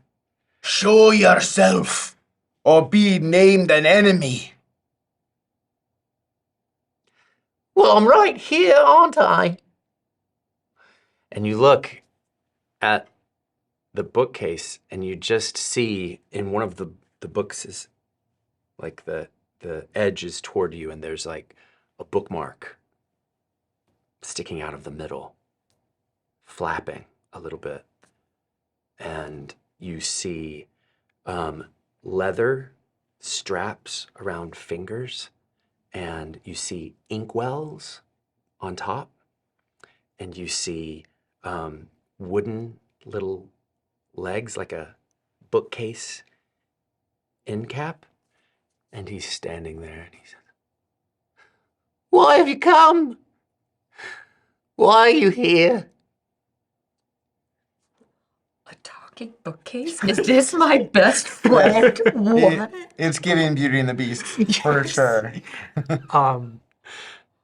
See, the talking bookcase and corpse of the. I think we just have to be honest with the talking bookcase.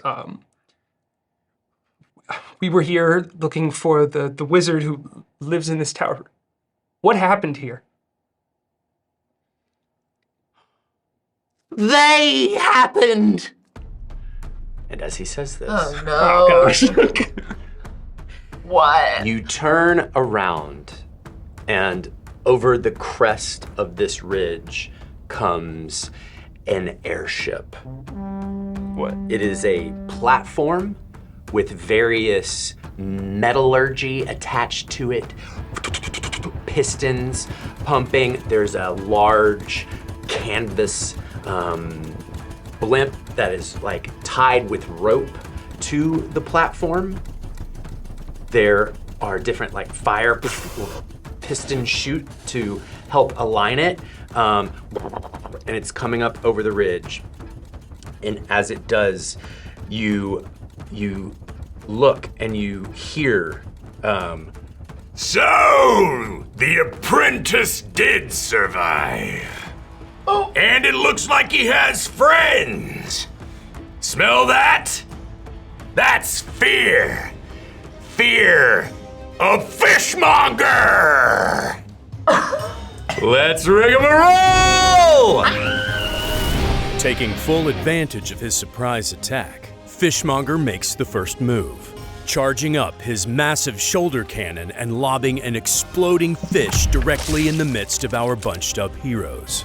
Let's get to work. Despite being covered in fish guts, a lifetime of battle instincts suddenly kick in, and Rubble, champion of Synthara, jumps into action. There is a quick moment of the stakes of this situation, right? I have my loved ones to protect. This is my first sort of, real combat since I retired a long time ago and became more of a trainer. There's little things here and there, but nothing like this where this matters. This is true adventure. And all of those things are in my brain, and then I sort of take a breath and soak in all of the joy in front of me instead. I love this. And all of that goes away and pure instincts take over, and I smile as I reach up to grab my axe Maggie, and I have a big smile. And as I am removing Maggie, my massive axe, literally like the second, almost as my hand grabs it, Maggie knows she's coming out. And so as I grab it, you also see sort of a glow happen on my beard. And my axe is cursed, for those that might not know. And when I remove her, a glow begins to happen, and the sort of bracers holding my beard in place just fall to the floor as my beard starts to like crawl out of them. And as I remove the axe, I turn sort of ghostly, and my beard just shoots out. And I glow almost, ghostly, in a glow of white and bright lights, and my eyes turn completely white, and I have become sort of a creature of myself, which is a result of my curse and having Maggie beside me. And I love this curse. This is a great thing. So I might look kind of scary, but this is a good thing. The sheer sight of Rubble's ghostly beard is enough to cause his target stress, and Rubble uses that to his advantage. I look at it and I say, "For the Thunderfoots!" And I charge at this kobold and swing my axe, aiming for his skull. Rubble strikes his target with ease, dealing a hefty amount of damage. You come down that way, and you slice off its ear, and then its arm. Yeah. And it's like cobalt ichor and blood squirting out where his arm used to be. With her uncle engaged in combat and the desire to keep her son from harm's way, Amori summons the power of the light. I'm gonna spend a hope, and I'm gonna send a bolt of shimmering light, but kind of ferocious, okay? We're not talking glitters. This is not a Jubilee situation. This is No. This is pure energy from my staff. Calling upon it, bringing it down both hands and crashing it in front of me and pushing it forward. The energy bolt heading to him this far distance. Amori's blast of light sears Fishmonger's vision, making him temporarily vulnerable. As it hits him, all over his body, it just kind of flails, and he goes down to a knee for a second. With Fishmonger drawing her attention, Amori doesn't see the arrow shot from the kobold archer until it's too late. It strikes her shoulder, dealing damage. I got him, boss. With his mother struck, Caldor rushes in to protect her. I see you getting hit with arrows, and I think the instinct is to move almost into a defensive position in front of you instead of sticking with Rubble. Okay. Because even if you guys don't want me going into the fight, the best I can do is put myself in the way and protect my mom. Despite being outnumbered, Caldor bravely holds his ground, but heeds the warning of his uncle. Baby's first battle. We're going right down there, so... So brave! So brave. I So see brave. that. Baby's done two things: blown a wolf to bits. Run up at some kobolds. Maybe drawing my sword. Trying Okay. to get their attention. Okay. But I'm not engaging. You said not to engage, so I'm here not to engage. Okay. A cluster of kobolds rush in to meet Caldor and lash out with a barrage of jagged weapons. But Caldor's training kicks in, and they miss their target.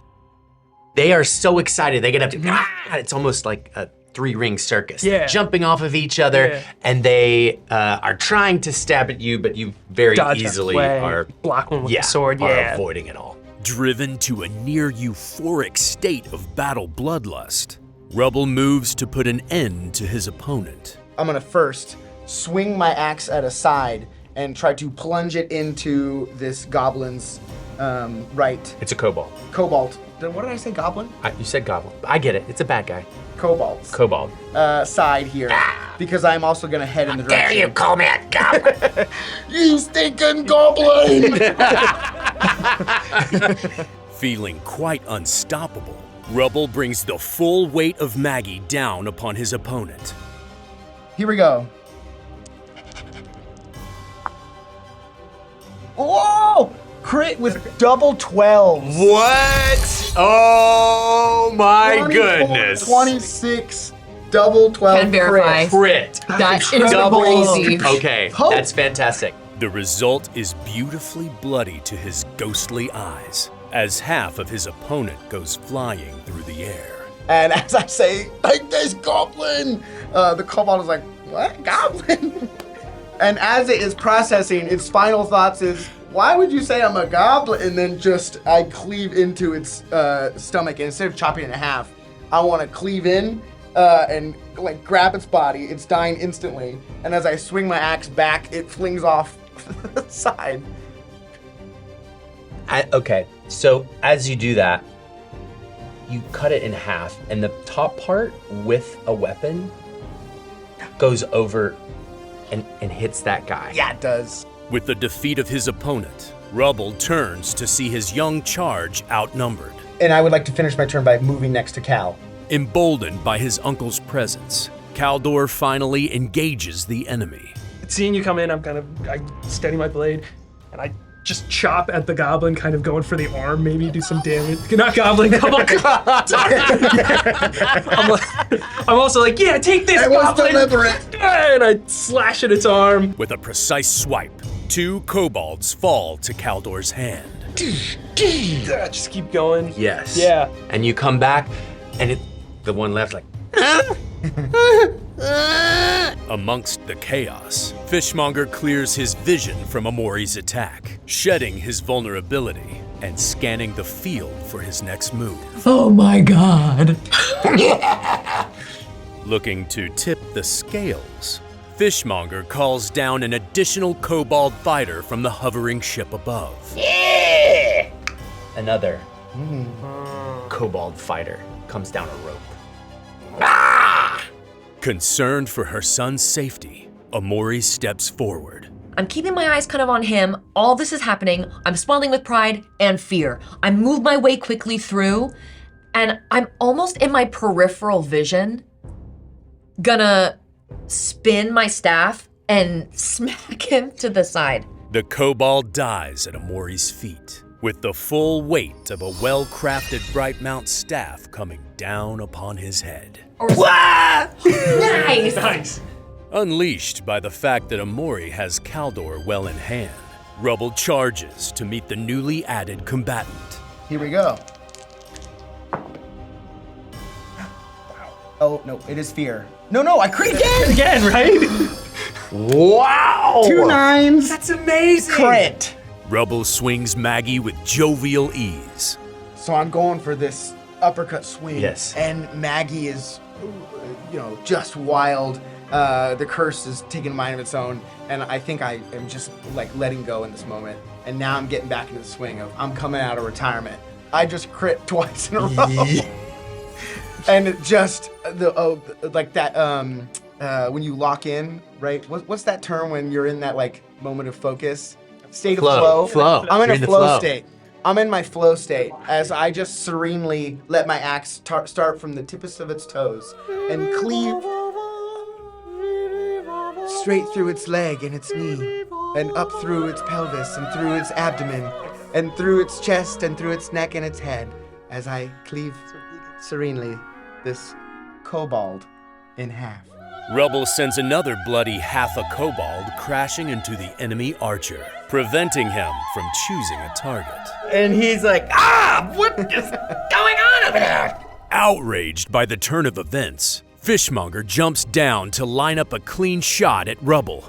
The cannon, and from out of the cannon, fish, bluegill, mackerel, walleye, pike, herring. They all come straight at you. And all the little scales and fins and everything like that do, what did I say? You said 8. 8 damage. So tell me what it looks like from your side. Yeah, so 8 is minor damage. However, when I'm in unstoppable states, all of them are automatically reduced by 1 threshold as if spending an armor. So I'm taking no damage from this. Okay. So the flow state continues. So tell me, what is this? So all the fish come in. And I think they're hitting the beard, and almost like the curse is slapping the fish away as they come, and the beard is flowing. And some of the fish hits me, and you go, oh, is he gonna take some damage? But instead it just like pops up and Rubble got a little snack. Caught up in the heat of battle, Caldor's emotions boil over, and without thinking, he takes aim at Fishmonger, lashing out with something deep within. I don't think Cal is like quite aware of what he's doing when he goes to do this, but I kind of am like, I'm afraid, because I do see this blast of fish, and obviously you seem fine and everything, but there's this big ship, there's a lot going on. I think something unlocks, and instead of like trying to approach and attack in that way, maybe Cal's like feeling something in his heart, similar to what we felt previous. Oh my gosh. Yeah. Oh my gosh. And wanting to stop Fishmonger before anything else, because I see you took an arrow, you took a few hits.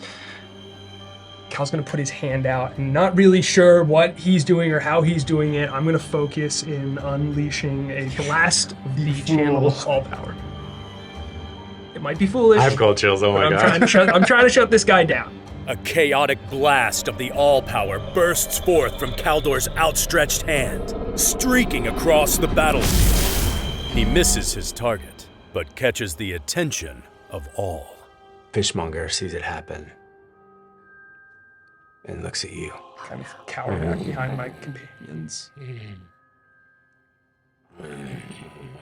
Taking full advantage of the momentary pause on the battlefield, the kobold archer picks his next target. You do miss. Yeah. Okay, yeah. Bing! He just twangs one off. Filled with rage and a rising fear of returning to his master unsuccessful, Fishmonger takes aim at what he deems to be the weakest of his prey. He's going to blast you, as he did Rubble attempt to with his fish blaster. I am your shield! As if in slow motion, Fishmonger's attack bursts forth, and as Caldor's vision is filled with fear and fish, his uncle comes to his rescue. I'm absorbing the blow, and I think in this moment, as I'm getting hit by these and, of course, ruining my flow state, though, I'm still looking great with my curse. I am 100% like My flow state was carrying. frustrated that I'm having to do this.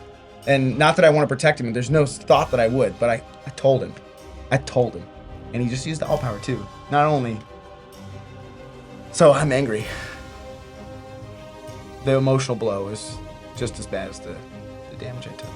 Soaking wet and covered in razor-thin cuts across his face, arms, and body, Rubble steps forward and raises Maggie towards Fishmonger. Cal, stand down! Amori, blast them again! Following Rubble's lead, Amori summons the light once more. I'm gonna blast him again. Slipping on the ground's chum-cluttered surface, Amori is unable to call upon the light. Bam! Got it lit up, and I go to smack it down. I smack it down in front of me, and I Yes. it's sort of like weird terrain. I didn't look at it, so it's like. Oh, it hits a fish. It hits a fish! It's a fish. Seeing yet another opening, the kobold archer looses an arrow, but misses again. He pulls back, ding! Lets this arrow, and it flies awry. Seething with anger, Fishmonger realizes he's lost the upper hand. Fishmonger looks at you, looks at Cal. He looks over here at the little stack of books. Yes.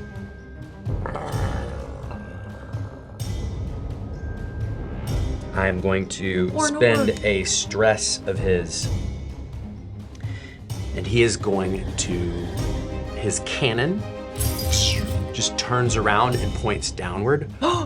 Ooh. And fish come out of the cannon as he flies back up to the platform ship. And he says, "You'll be hearing from me again!"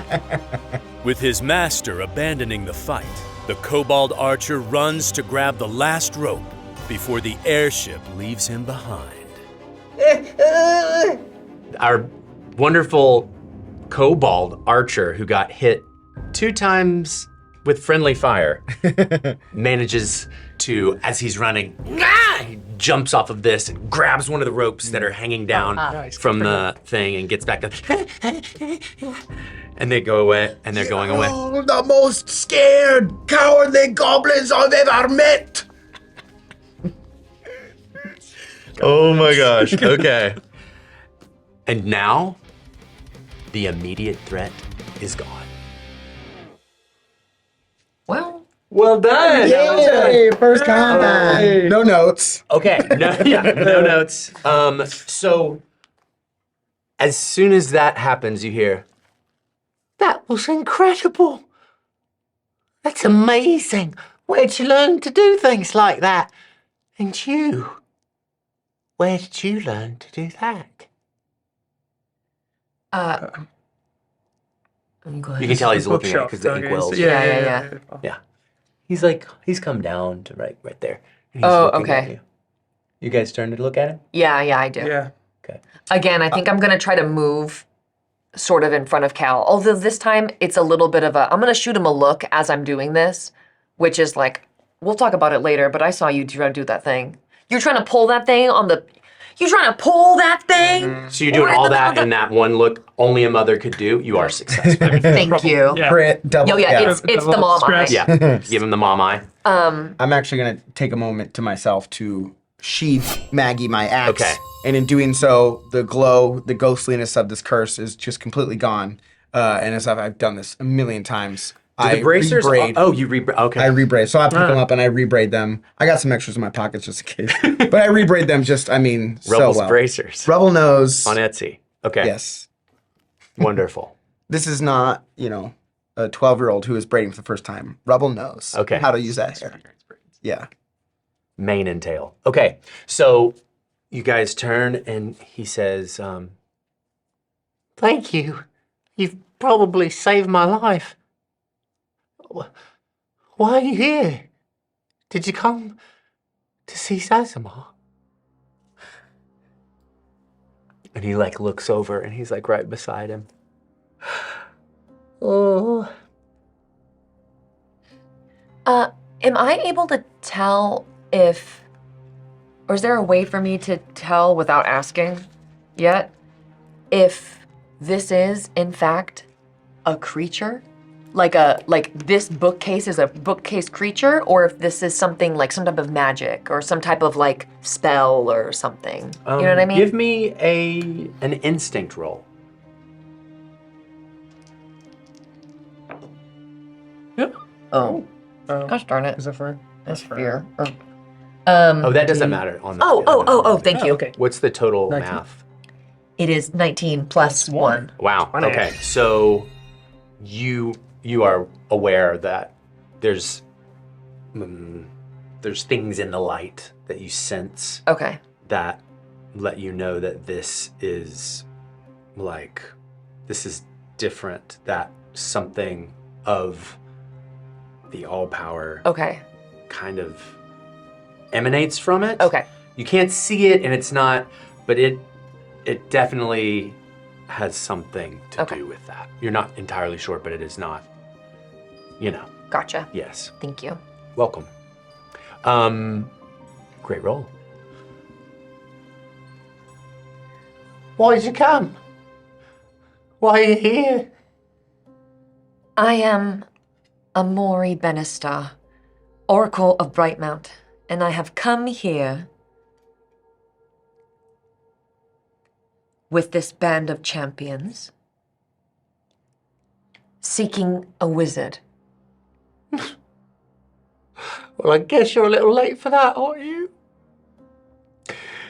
This is Zazamar. I was his apprentice. He, as you can see, is gone to another plane. We were here just protecting, he would cast all these ward spells to protect and to keep the monsters at bay. The monsters, they came up from the ashen expanse. But it was getting more and more recently. They were becoming more aggressive, and we were seeing stranger monsters than we'd ever seen before. And they'd come on these ships, like the ones you just saw. But then, just a few days ago, there was a different ship. It was metal and large. It shot at us, and it destroyed everything.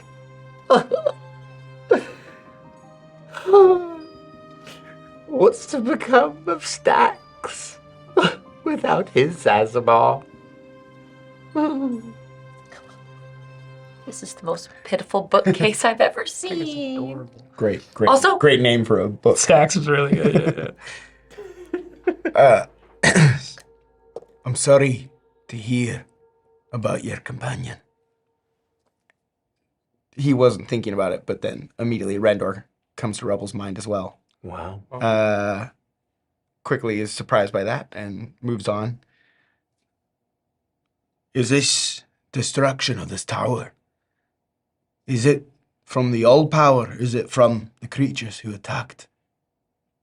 Yes, it was beams came out of the metal ship. It wasn't like the others. It wasn't the one with the wood and metal. This one was all metal. But yes, the blasts looked similar, Hey, but much more powerful. And they destroyed it. Everything. They destroyed him.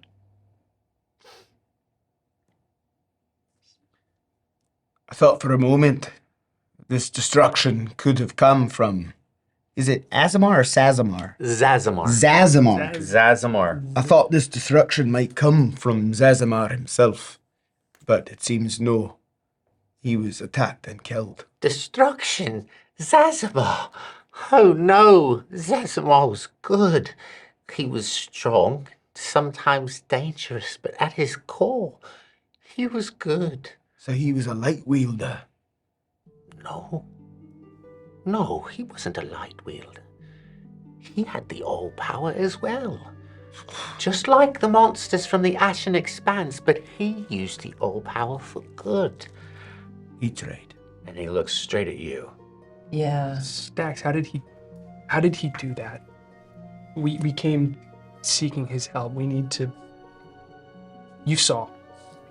Somehow, I don't know how, I can tap into the all power, and I need to stop. Well, Master Zazamar always consulted his spell book. That was how he would create the protections and how he would do pretty much anything.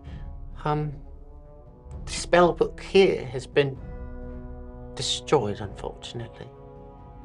He, looks away. You need a spell book. That is what you need. Do you have one? I do not hear. It has been destroyed, but there is another.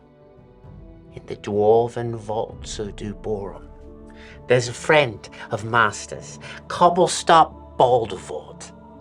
Cobblestop Baldervoort. Down in the vaults. Mm-hmm. You must find Cobblestop. Okay. He will know where the other spellbook is. He can help you to understand. You're like a young master. I see it in you.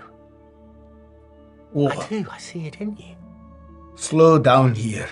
Slow down. We're not looking for any spell book, all right? Wipe that smile. The book is smiling? A little bit at the end. Yeah. Wipe that smile of your pages and close the chapter. We're not looking for a spell book. It's certainly not from a boulder vault. Are you familiar with Cobblestop Boulder Vault? I know not this Cobblestop, but I know well the boulder vaults, sticking their heads in the ground and in the caves, not worrying about others' business. This one, a friend of your master, is not going to help us with some spell book. But I wouldn't be too sure about that. He's a very kind man, and Zazamar trusted him to lock away his backup spell book.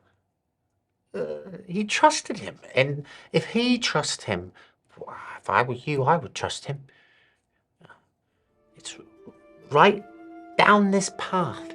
You have to go up into the... You go through tunnels, you'll see it, it's a cave, and then you go to the tunnels of Duborum. It's that way. I wish I could offer you something. I wish I had a journal or something. to give you to help, but this is all I have. This is enough. Thank you. Of course. What are you saying, We Cal? have to find that book. What are you saying? No, Rubble, we have to find that book. I agree. What? Amori? We came here looking for an answer. We're not going to find anything amongst the ruins that can help fix this. No, we have to. We don't really have a choice here. I mean, you saw that.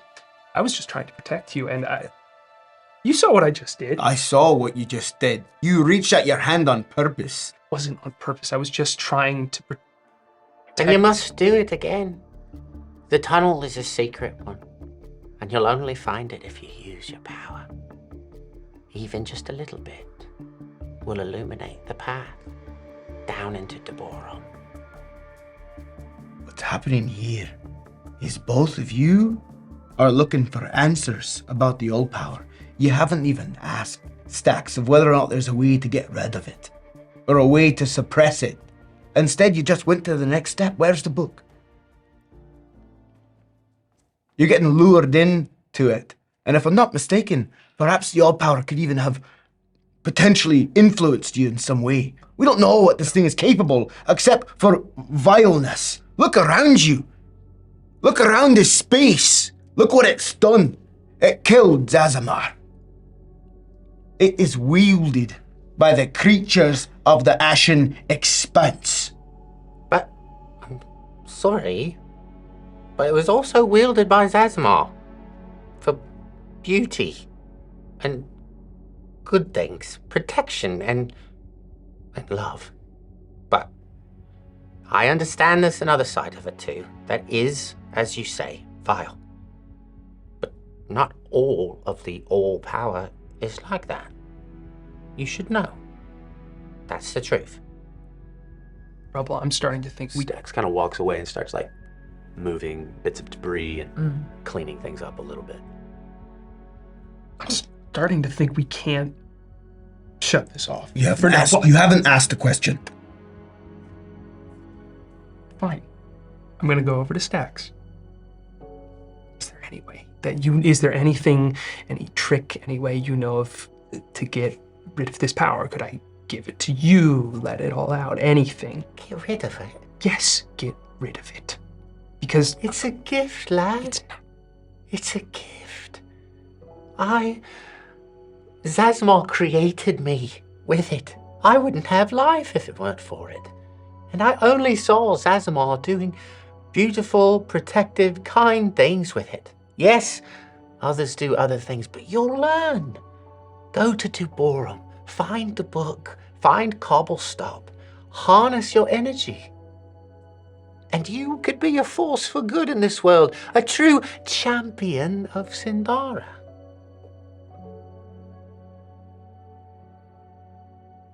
Now, I must get to cleaning. Just go that way, and if you go up, you should sense when you should, Mm-hmm. When we get there and we meet Cobblestop, is there some way that I could let him know I was a friend of you and Zazmar? Sure. He reaches into his body kind of vest and rips off a little piece of paper and hands it, and you can see it has Zazamar's like sigil, like a little signet on it, and he gives that to you. Just show that to Cobblestop.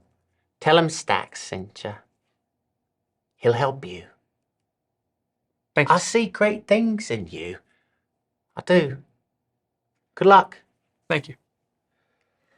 Amori's been real quiet. Stacks has said everything she could have ever hoped would be said. That it is something that can be good. It corroborates the things that people said in the town, that they think that the wizard is actually protecting them.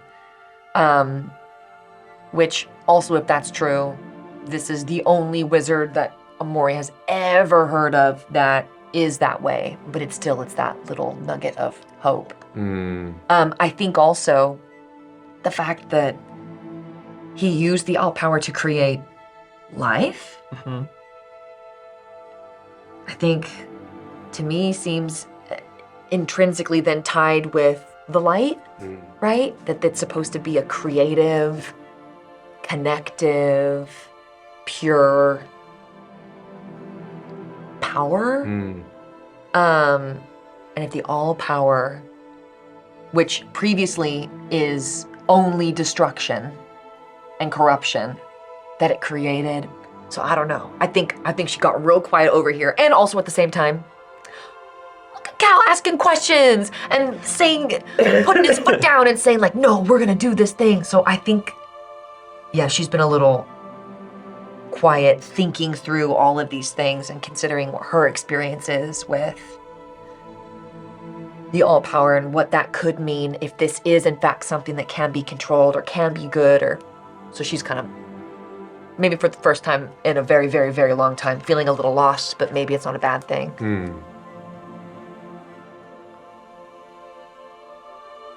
Okay. What do you want to do?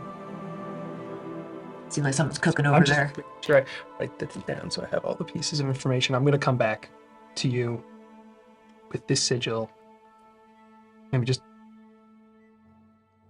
this is all you could give me. I'm sorry.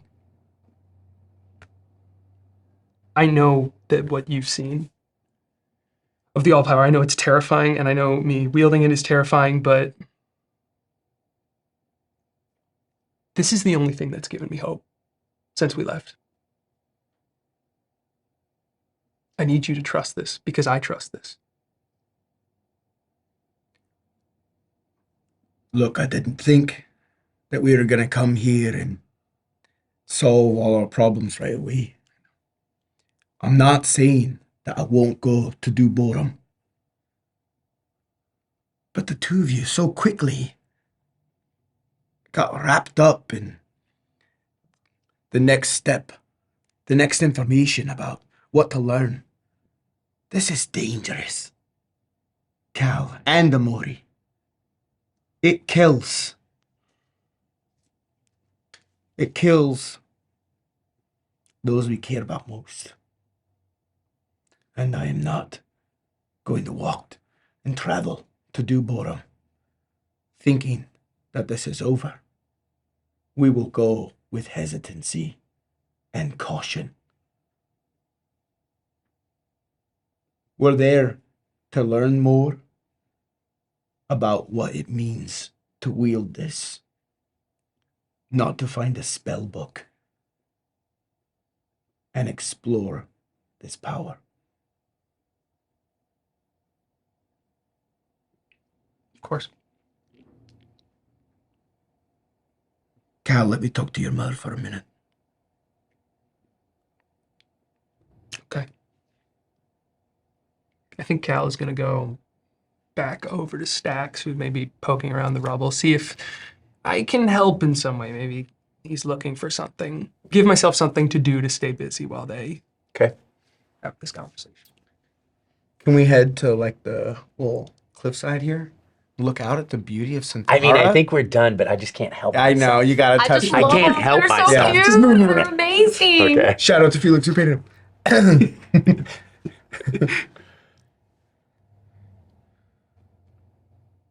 You're happy, aren't you?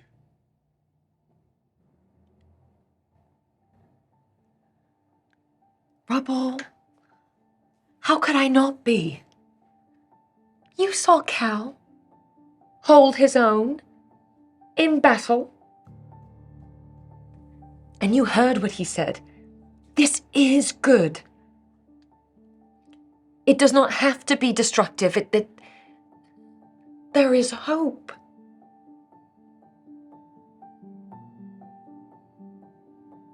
I understand. Don't you see it that way? I can see it, but I'm not gonna let go of the fear. And my gut that knows I've been through it, Amori. I've seen what it can do. And because one wizard tried to do good with it, we don't know what that journey was like. How many things, how much destruction and death was there before there was life too? I want the hope too, Amori. But I'm not gonna cling to it the first chance I get. I love Cal too much to do that. And I love Cal too much to spend any time in doubting him. We know who he is. He is good. If anyone can do this and navigate it, it's him. I believe that. I also believe it needs to listen more. Well, of course that's true. The stakes on him listening are high.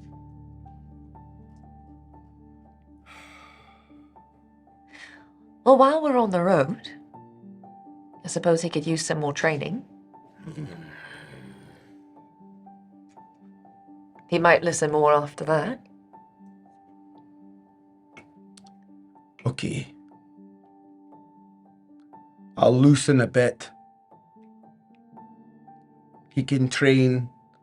We can work on things. I get that empowering him is a means to an end. But when we get to do bottom, I'm serious. Of course, we'll meet this boulder vault. But they are not in the interest of helping others.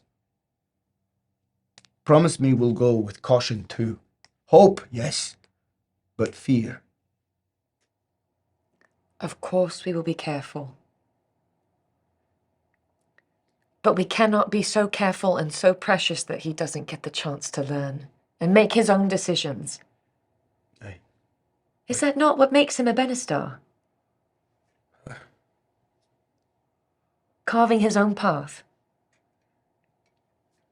We have many questions still, and we need many more answers. We still don't know even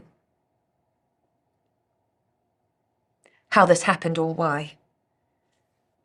But didn't you feel it? When we walked into Goodridge and you saw the statue there, didn't you feel that it was a sign, it was a message, that this is where we are supposed to be?